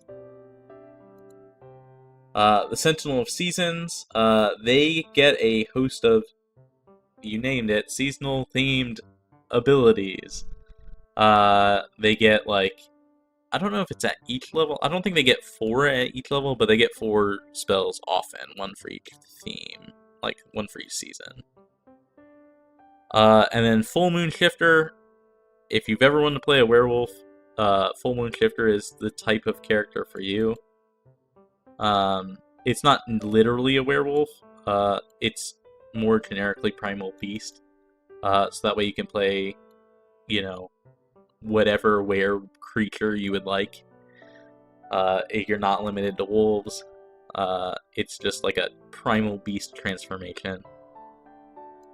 But if you want to play a transforming druid, this is the one, right?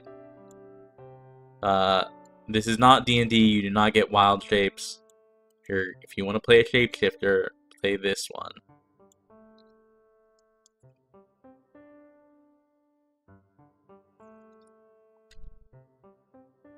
Messenger. Messenger, I think, is the first true... Like, this is a spellcaster. Messenger is the first true non-combat vocation. It's like the non-combat vocation. Messenger is orators, persuaders, performers. When you think bard in D&D, you think, you know, someone who can cast like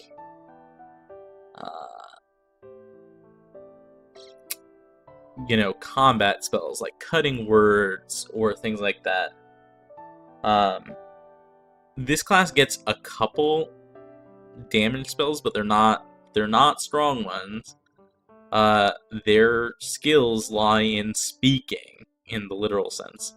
Again, orators, persuaders, and performers. They play music when you're resting to give your characters faster resting, which is important in this game. They're the class, the vocation that is capable of gathering rumors in the mechanical sense, right? You might be able to gather rumors as any character, but in this, that's not necessarily guaranteed, right? Your character doesn't know how to gather rumors in the traditional sense. A messenger literally can do so. They get movement speeds. They get extra talent skills. If I were to say, if you asked me to play a skill monkey, I would say pick a messenger. Messengers are the skill monkeys. Their level talent ability lets them copy any skill in the game, so it's broken as fuck. I cannot say it any other way. They don't get a lot of combat abilities, but the ability to copy other spells is very, very powerful. But it's bard. Bard in the literal sense, not in the D&D sense. Specializations, Horn of Yore. There are skalds. There are like poets. They inspire allies. They give speeches and things like that to, give buffs to allies. This is probably the most combat oriented of the messengers, because they actually have skills that like buff in combat. The Counselor of Grey is like a wandering mystic. For example, one of the Counselor of Grey skills, they get the ability to summon a horse. So they like wander and give advice. They get bonuses to like giving allies the ability to like use their skills or talents, I guess I should say. Herald of the Sun is like a rock star. They're musicians, they're like glamour bards, that kind of thing. If you've ever wanted to be the center of attention, play a Herald of the Sun messenger. Everyone will love you. They're supernaturally beautiful, things like that.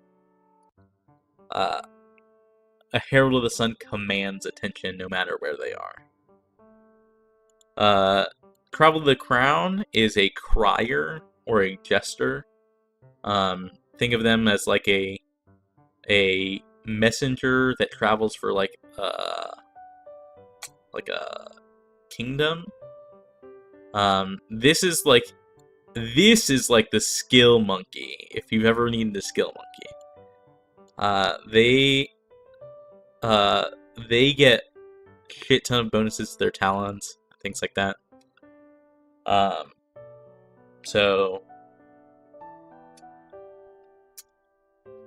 Yeah, they're the ones that are capable of handling any situation for, kingdom.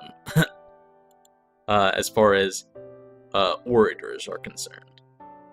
And then the Speaker of the Abyss is like the silver-tongued devil, They're the ones that are telling people how they should think, how they should feel. They're the ones that are telling others how they should behave and things like that. So, messengers are, persuaders and things like that. We're halfway done. Alright. A lot to go. Let me drink some water here.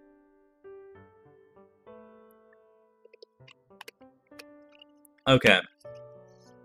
Oracles, where champions are Templars, oracles are priests. They are low health, high mana.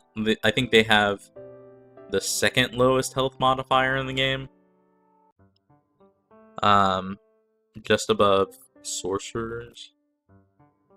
But they are like conduits of divine will. If a god wants to communicate to their people, they do so through an oracle. Right? Oracles are the voice of the gods. Champions are the hands of the gods, right? Like that's the difference.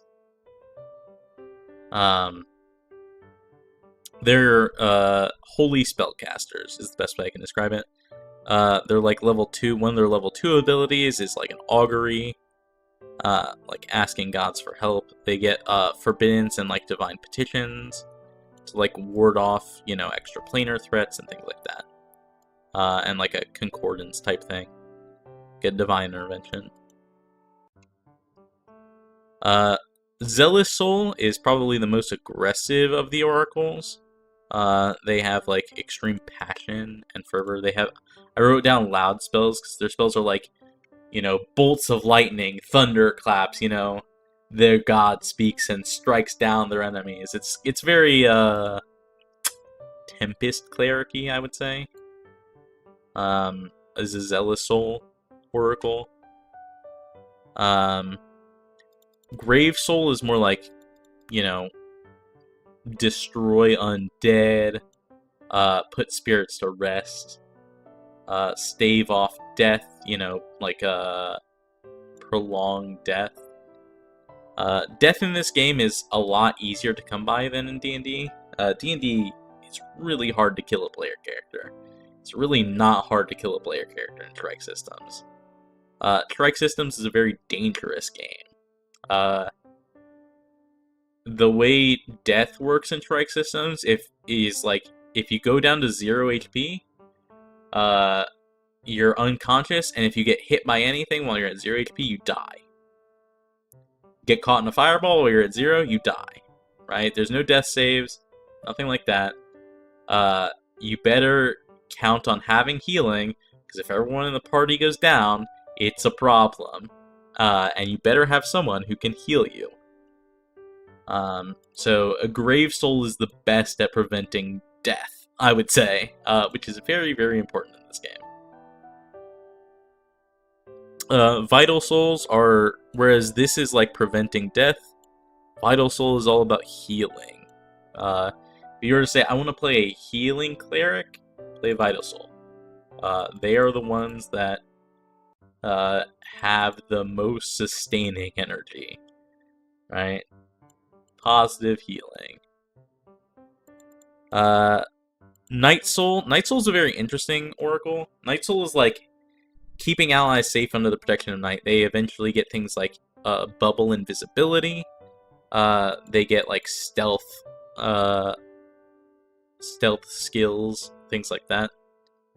And then Ruinous Soul is like curses and disaster. This is like fire and lightning. This is curses and evil. That's the difference. And that's oracles.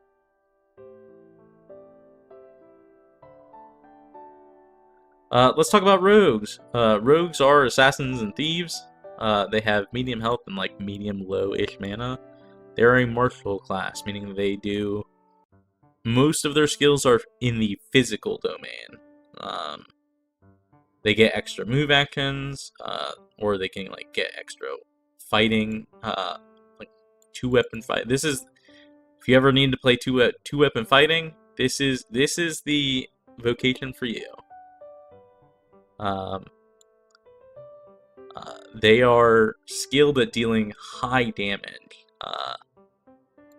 Rogues are probably the best at killing something, but they're not necessarily the best fighter, if that makes sense.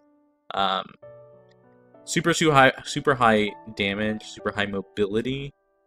This is definitely one of the more combat-oriented vocations.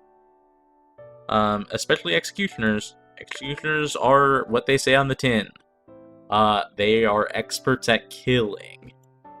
Whether it's poison, staging accidents, getting disguises to get close to a king, things like that. An executioner is like the quintessential assassin, I would say, in this game. Avenger is a very interesting rogue. It's almost esoteric and mystical. They're like trained in the secret mystic arts, is how I would describe it, an Avenger. Almost like a Dark Brotherhood type. Like, Dark Brotherhood are assassins, but they're also religious figures. They believe in, like, the Night Mother and things like that. And they're trained to kill in the name of their god. So Avengers are much like that kind of vibe. Swashbuckler is a swashbuckler. I mean, I don't know how else to put it. It's exactly what it says on the tin. They're like pirates, duelists. They, use cutlasses and swing around. They have, minor water abilities. It's a swashbuckler. That's what I gotta say. Tempest. I don't know that I could play a Tempest. Tempest is a madman. Tempests are madmen. They're like lightning in a bottle. They have the ability to create elixirs that they then drink and get like buffs from.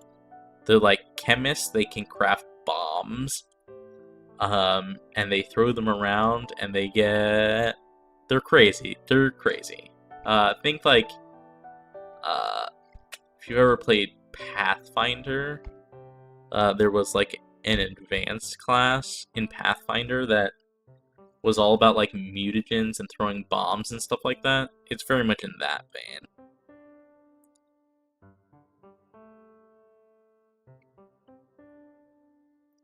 And then last but not least is treasure hunters. Treasure hunters are like the thieves of the rogue class. They got sticky fingers. They can like, scale walls. They're burglars and thieves. They get bonuses against like traps and things like that, disarming traps, and that kind of thing. Treasure hunter. Rogue is a very straight, I would say, one of the more straightforward vocations. Every one of the specializations really plays into what they are, even more so than most of the other ones. They're like way less esoteric, like a zealous soul being like extreme passion for their faith is much different than an executioner that just kills something. If that makes sense. So they're very direct. They cut to the heart of the matter. They do what they do on the tin. They do what they say on the tin. They murder. They're swashbucklers. They're treasure hunters. That kind of thing. Scholar. Scholar is the other, I would say, non-combat oriented vocation. Scholars are the thinkers. Like I said, they're masters of the mundane arts, is how I would put it.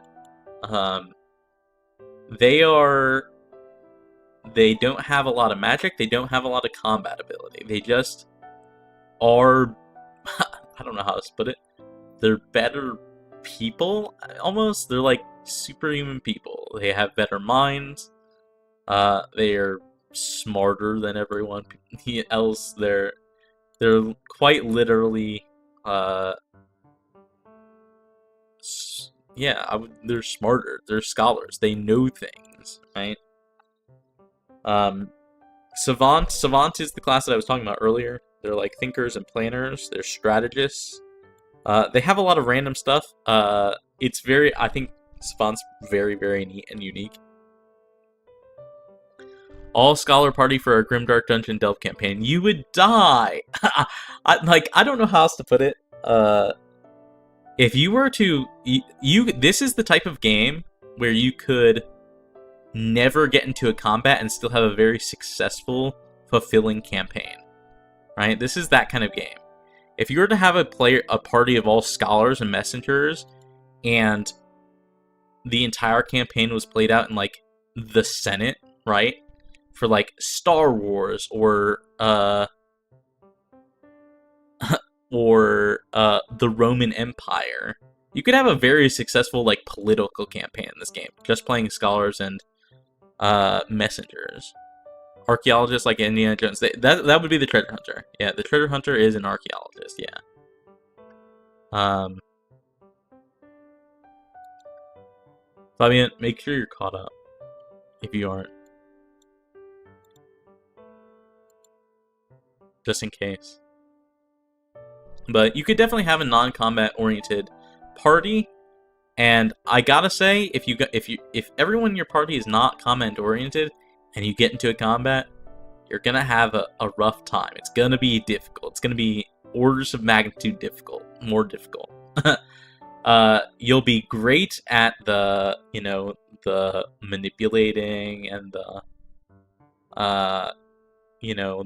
shaking hands, making back alley deals things.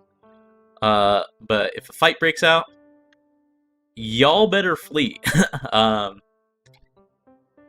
It makes a real big difference playing a non-combat character versus a combat character. In combat, the game is very, very well balanced in that way, where I played a campaign where one player was not a combat character, and the fights were like difficult when one person was not combat oriented, you know? It made a lot of the other aspects of the game a lot easier, but it made combat a lot harder. The game is well balanced in that regard. And you could definitely have a successful campaign playing only non-combat characters, but just be sure to not get into a fight. If you fight wolves, you might die, you know? Savant's the class that I said their level 12 was like, you tell the GM to what their role is. So, noodle on that a bit. They're kind of hard to describe. Plague doctors, or doctors, I mean, they're like literally medicine doctors, and they are like plague doctors, right? You think overcoats, you think giant bird masks, you think, you know, hats and briefcases and that kind of thing. That is this. They literally get like, I think their level 1 ability is that they get like, they can heal through like putting leeches on people or something like that, and they can like extract poisons and stuff like that. It's crazy. I really, really, really want to play a Plague Doctor. It has like so much fucking flavor, and there's no other. They're unlike anything else in this game, for real, in a major way. They're super, super cool. But they're like, they can like dissect things. It's crazy. They have super, super bonuses to medicine and like understanding the body. And like illnesses. There's diseases in this game. Things like that. The Lore Keeper is like a knowledge-seeking class more than anything else. If you wanted to play a character that got to know everything's weaknesses and resistances, play a Lore Keeper. I think one of their first abilities, they can like touch something and discover if they have like resistance to damage types or something like that, or weaknesses to damage types. It's a super, super cool class. They get like Zone of Truth type shit. So that's a Lore Keeper. They like literally seek knowledge, right? Seek out the truth, seek out, you know, again, things that like other characters would never be able to tell. And get knowledge that way. I say sometimes through hitting people, I'm talking about that, like, they can hit someone and know their weaknesses. And that kind of thing. Binders. I once DM'd for a binder. Binder is crazy. They're super creepy. They're super awesome. They are curses. Curse knowledge. If you're familiar with the Witcher video games, and you know the times where, like, Geralt is, like, undoing, like, the botchling thing, and they're, like, he's, like, undoing curses in that sense, like, Witcher curses, that's what binders do. Binders are super knowledgeable on, like, cursed items and cursed objects, and they, can, like, free people, they know, like, ritual magic and stuff like that. Or they can curse people. They can say, like, oh, you're, you know, every night when the clock strikes 12, you will turn into a hedgehog, or whatever that Witcher curse is. That kind of shit. That's what binders do. They're super freaky. they're super freaky. And then rune rights. If you ever wanted to play a blacksmith, I would probably say play a rune right. They get bonuses to like crafting things and emblazoning weapons and armor with runes. Runes are like extra spells type of thing. A rune right is like the non-combat version of a rune priest, which is like the captain. This is more like in combat giving runes. This is like out of combat, like forging runes onto stuff.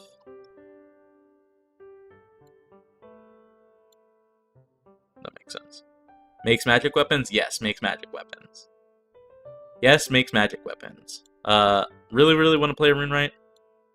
I think rune rights are super cool. I either play like a behemoth, like a tank, or I play like a non-combat class. I just think they're very neat. And I like that aspect of this game.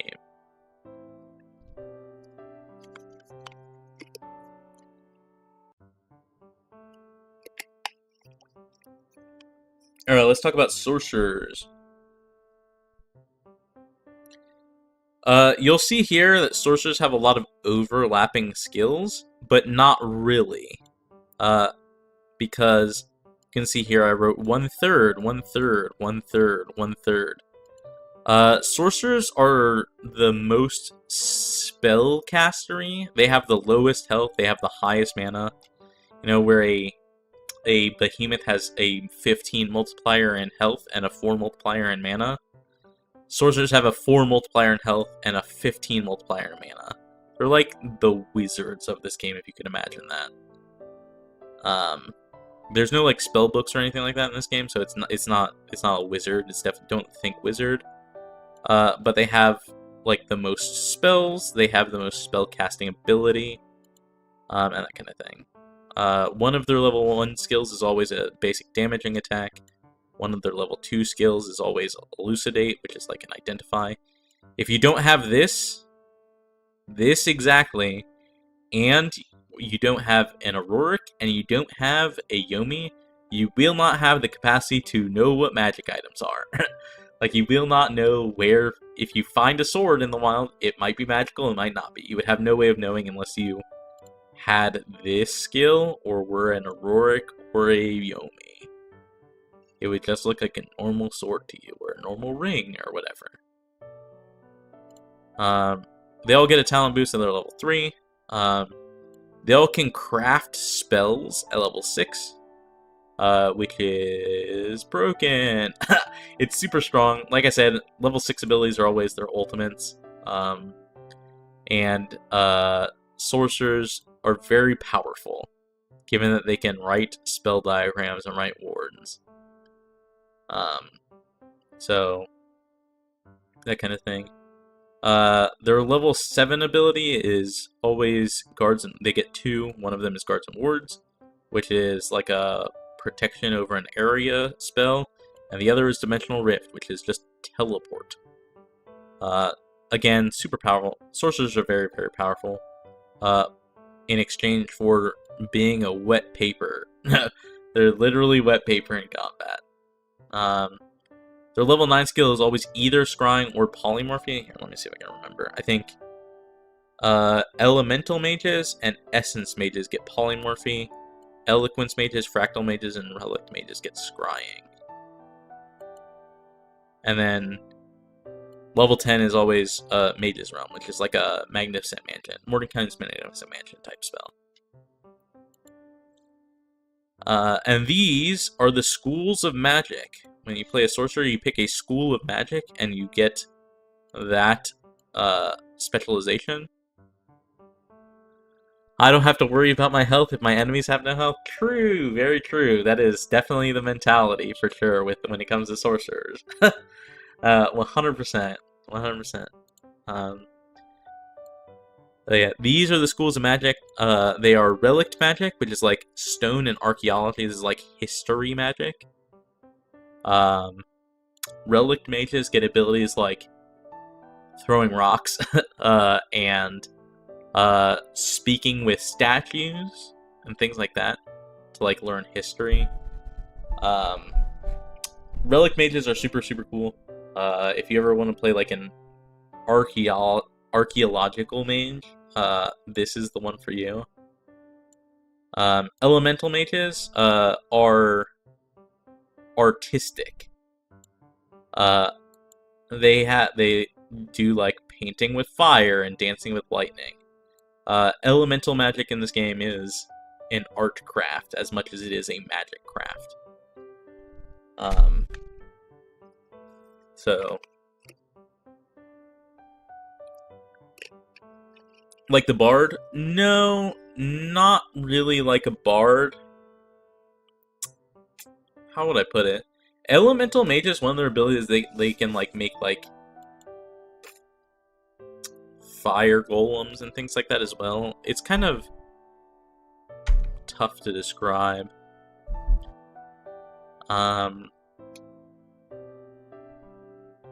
But they're the ones that get like the fire, lightning, ice spells. The rest do not.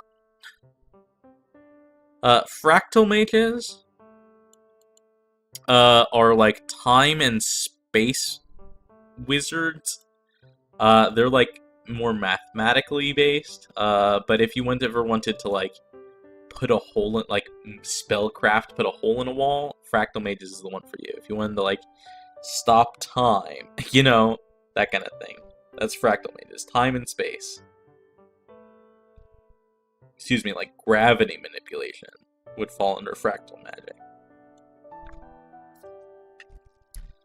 Eloquence Mages, I always have a hard time describing Eloquence Mages. Their abilities revolve around like almost like ruling a kingdom. I should mention here, sorcerers are not like wizards in the D&D sense. They're like wizards in the court wizard sense in this game. Right? If you play a sorcerer, expect to play someone who's like the person who's like whispering in the king's ear, right? The person that the king says, "Hey, predict the weather," right? That's like sorcerers and druids. Druids also fall under this category, right? If you have a court, you could have like a court druid, and that would be like, you know, the king who says, "Hey, druid, roll the bones and see what's going to happen to my kingdom today," right? So, Jafar from Aladdin, yeah, exactly. Think Jafar from Aladdin. You got it. Sorcerers are much the same way. They're like Merlin, right? You know, they advise a king. Eloquence mages especially are in that category. Their magic is around speaking. They have like ink spells and things like that. They can obscure writing, and discern hidden writing, that kind of shit. And then the last school of magic is essence magic. Essence magic is life and death magic. If you're thinking like necromancy, think essence magic. If you're thinking, necrosis, if you're thinking healing technically falls under essence magic.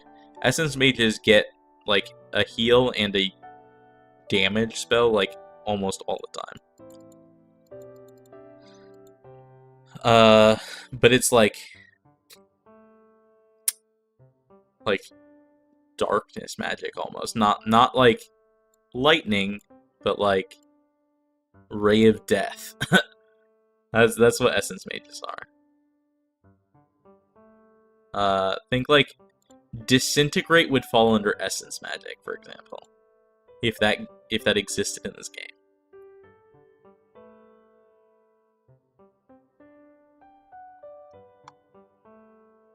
Alright, let's talk about vanguards. Vanguards, I would equate to fighters, almost. Vanguards are the best at swinging a sword. And I mean that in a literal sense, especially for Eidolons. If you were to say, pick a character, if you told me, "Hey Nori, I wanted to play the best fighter in the game," right? I would say pick an Eidolon, right? All these other things, right? Like rogues, for example. Rogues are the best at dealing damage, but they're not the best fighter, right? They have less health. They're more movement-based, things like that, right? Behemoths are way tankier than vanguards, but they don't deal nearly as much damage, right? If you were to say, I want to be the best fighter on the planet, I would say pick a vanguard. Vanguards literally swing the sword better. They have bonuses to crit, they get bonuses to dodge, They get bonuses to damage. They're the ones that can take extra actions to swing a sword twice in a turn. Like, they are the quintessential fighter, especially Eidolons, right? Like I said, they're level 6, they get an extra main action. No one else can take extra main actions in this game. They are the ones that get attacks of opportunity. If you're not a Vanguard, and you're not Knight Enchanters accepted, you cannot. Only Eidolons, Preservers, Bloodhound Bruisers, and Battle Mines get attacks of opportunity in this game. That's it.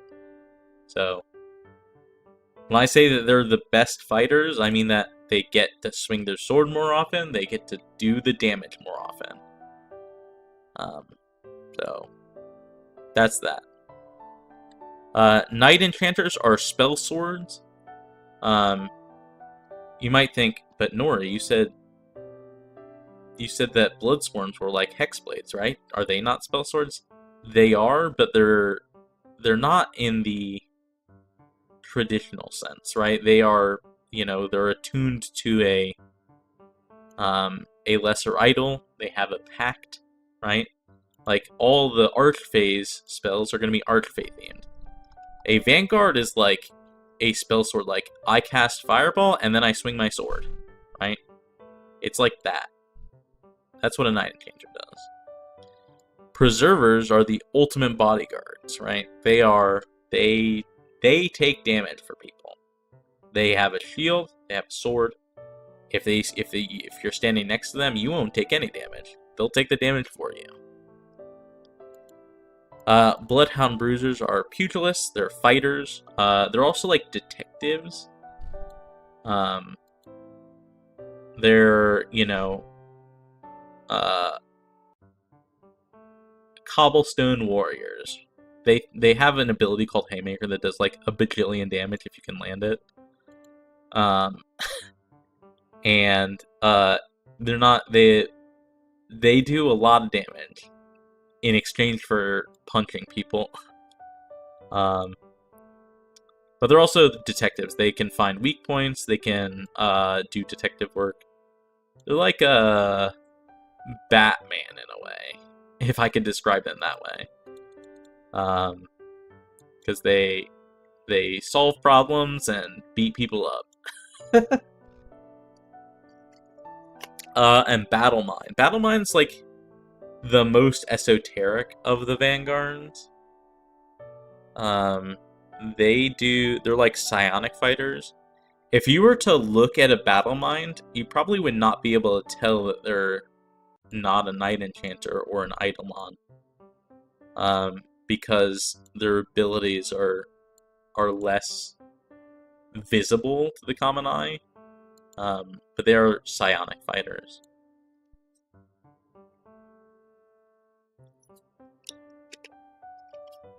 Ugh.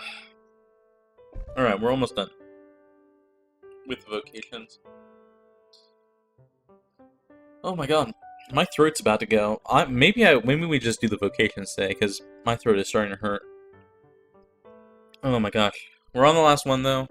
We're on the last one that I've listed. There's technically one more.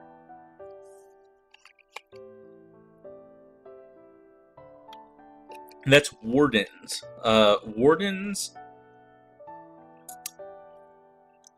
I hesitate to call them Rangers, right? Rangers mean a very specific thing in D&D. And Wardens are sort of like that, but not really. They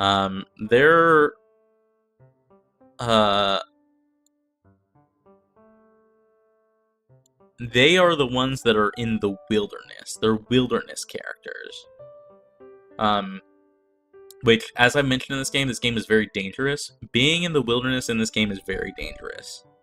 If you're not in a town, and you roll on like a random encounter table, or whatever the equivalent would be in this game, it's difficult.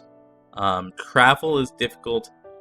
It feels gritty, almost.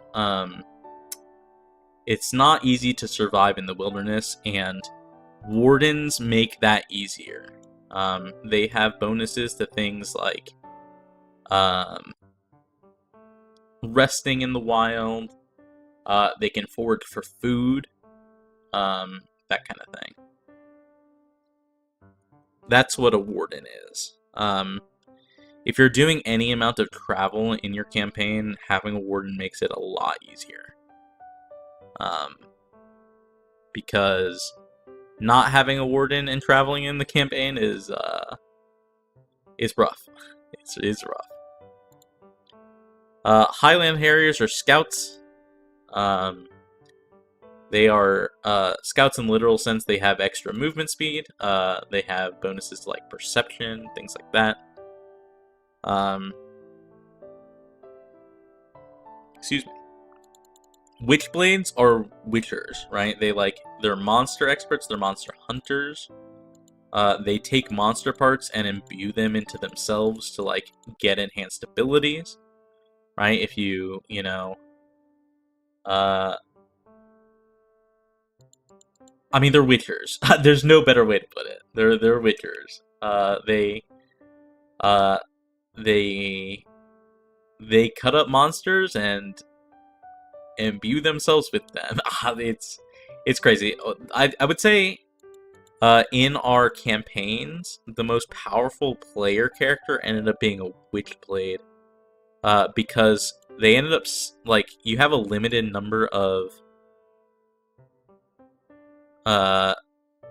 mutagen slots as a Witchblade, and this character saved theirs until we were powerful enough to kill powerful monsters, and the more powerful monsters you get, the more powerful mutagens you get, and so they got hella bonuses with their mutagens, because it was crazy.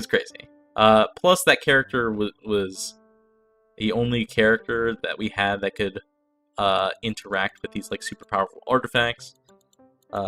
It was wild. That campaign was crazy, and this character was crazy. It was super cool. Iron Sparrows. If you want to play an archer, right? Think like arcane archer, or someone who uses a bow better than anyone else, like monster hunter archer. Think Iron Sparrow, right? They have a bow. They kill people with the bow. It's that simple. They get special arrows. They can imbue magic in their arrows and that kind of thing. Yeah. Deep Rangers are hit and run specialists. This is probably what I would consider as close to a D&D Ranger as you could get, if I had to guess. Like a Drit Steward type character. Obviously they play different because they're like hit and run characters. But if you're like thinking like the fantasy of a ranger, play a Deep Ranger, because they're like bow characters. They get blades. They get favored terrain type stuff, that kind of thing. And then Winter Walkers are like the esoteric paranormal versions of rangers. This especially is all about surviving in harsh conditions. Winter Walker sounds like a Horizon Walker. Yeah, kind of. Honestly, you're not entirely off course with that. Yeah. They're like, you could kind of equate them to a Horizon Walker. That's not too far off. The Winchester Brothers? I don't know what that is. I'm sorry.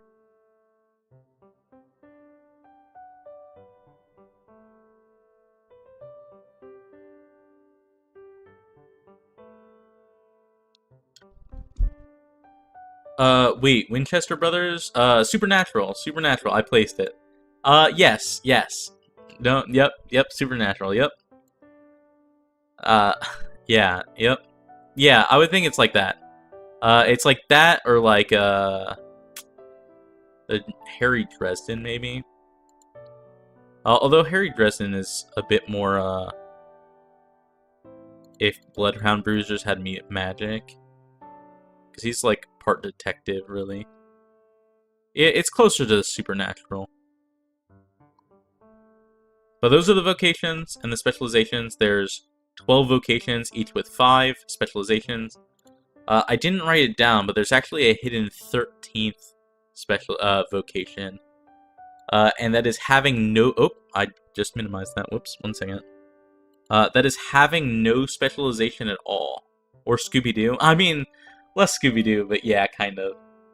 It's definitely more hunting in the in harsh territories, right? That's a very clear aspect of this. It's like, you're up on a mountain dealing with this shit. You're not in a city, you know? Because wardens are all about surviving in the wilderness.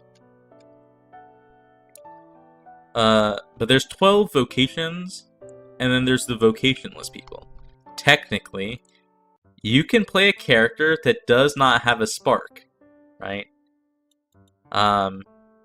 It's bad. I don't know how else to put it. It's like challenge mode. If you've ever played like Dark Souls, and you ever did like the club no armor, build in Dark Souls, playing as a self-taught is like that. You know what? I'm gonna include self-taught. I'm not even gonna copy the rest of it. Let's include self-taught on here. Self-taught. None. Low health. Low mana. You don't have a spark. You're just a person. Very clearly this is like super disadvantageous, right? But in theory you could play this character. Nothing's stopping you from not having a spark. You have no bonuses to mana or health. Right? Like, you have the Sorcerer's health and the Behemoth's mana, right? Or the Champion's mana, whatever. It's just hard mode. I think the neat thing about this is that the game has the capacity to let you play as a self-taught person. Obviously it's difficult, but if you ever wanted to play a character who was like pretending to be Spark, I think that's a super interesting dynamic that would be very cool to play. But I mean, it's a challenge. Commoner in the T3 party moment. I mean, literally, yes. Yeah, that is. I take it as a challenge. You're correct. It is literally a commoner in a T3 party. You could play a self-taught character and be in a party of level 10 sparked individuals. You'll be outshined, you'll be, outpaced, you'll be outdamaged, but you don't have skills, right? Jack of all trades? No, I mean, like, you literally don't get spells, right? Like a Vanguard gets an extra main action at level 6. A Jack of all trades character gets nothing at level 6. Or a self-taught character gets nothing at all level 6. Because you're unsparked. The spark is what gives you the power. So you could do it. I think it would be super cool. It would just be really difficult.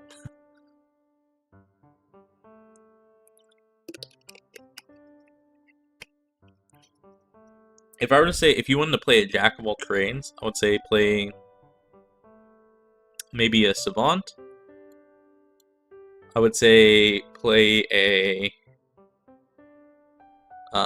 Traveler of the Crown, right? If you were like a skill monkey, Jack of all trades character, play one of these.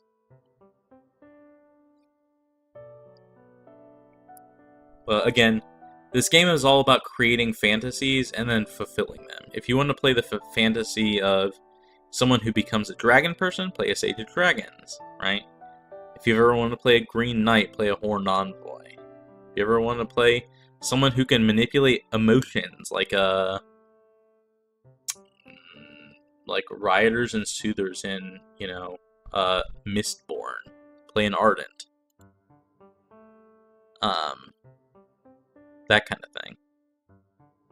If you've ever wanted to play someone who can just tank infinite damage, play Behemoth. Right?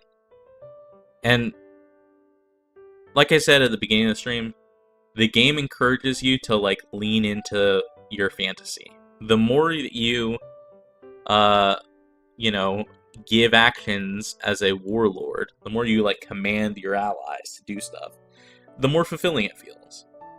So, excuse me.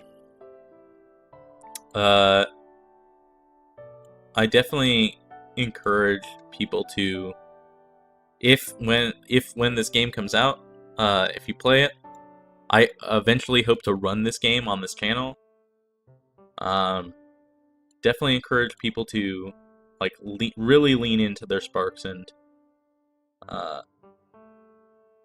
you know, pick a fantasy that you want to play as and really dive into it. Really dive into it. That's what this game's all about. You know, if you want to be the person whispering in someone's ear, convincing them to do things they normally wouldn't do, play a Speaker of the Abyss. If you want to play a rock star, play a Herald of the Sun. Right? If you want to be up on stage, commanding the attention of the audience, play a Herald of the Sun. Be that person. Right? And the more you do it, the better off you will be. The more you will be rewarded. Right? If you're to play a Herald of the Sun and be like a super shy person, like it wouldn't work. That's not who this character is. Vocations are an extension of the character. Right? So that's what this game is all about. It's all about like fulfilling the fantasy of the player. Pick a fantasy, find a vocation that fills that fantasy, and dive in. Be that. So that's what this game is all about. It's been 3 hours. I would normally only be streaming for like an extra 15-20 minutes usually. And my throat is starting to go. So normally I would switch over to like world building, but I think I'm gonna call it here because my throat is killing me from all this talking.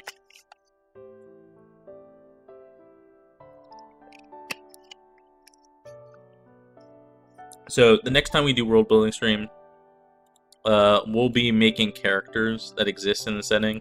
We'll be giving them ancestries. We'll be giving them vocations. If they're sparked, and we'll be putting them in the world. So, but I think for now, that's gonna be it from me. I really wish we could have gotten into actual world building today, but I think my throat's just starting to go. So, thank you all for being here. I had a lot of fun. I really like this tabletop that my friend made. It was fun listening to you after today. Make sure you get some rest. Thank you. I will definitely do so. I'll definitely be resting my throat because we're gonna be talking tomorrow too. It's not gonna be about this, but we're gonna be playing Mass Effect tomorrow, Mass Effect 1. And I'm sure I'm gonna have a lot of opinions on the story writing and stuff like that. So, thank you.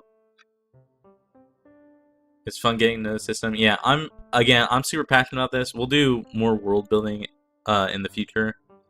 I'm making my own setting for this game, which is why I wanted to like dive into like a bit of the mechanics. That way you guys are familiar with like the stuff that I'm going to be talking about when I'm building like these cities and these characters, right? If I want to make a cult and I'm like, oh, it's a cult to the lurker, you guys know that means that like there's gonna be a bunch of blood sworn in there, you know, like that kind of thing. So that's why this kind of like foundational stream I thought was very important. But we got Mass Effect tomorrow. We got more Nier Automata on Thursday. It should be a good time. So I will catch you guys then. Until then, be safe and have a good time. Thank you all for stopping by again. I appreciate you all a ton. You all are super wonderful. Thank you for being with me on this journey. And I will catch you guys tomorrow for Mass Effect. So, good night. Good night. Good night. Bye bye. Good night. Nos vemos. Yeah, nos vemos. Bye bye.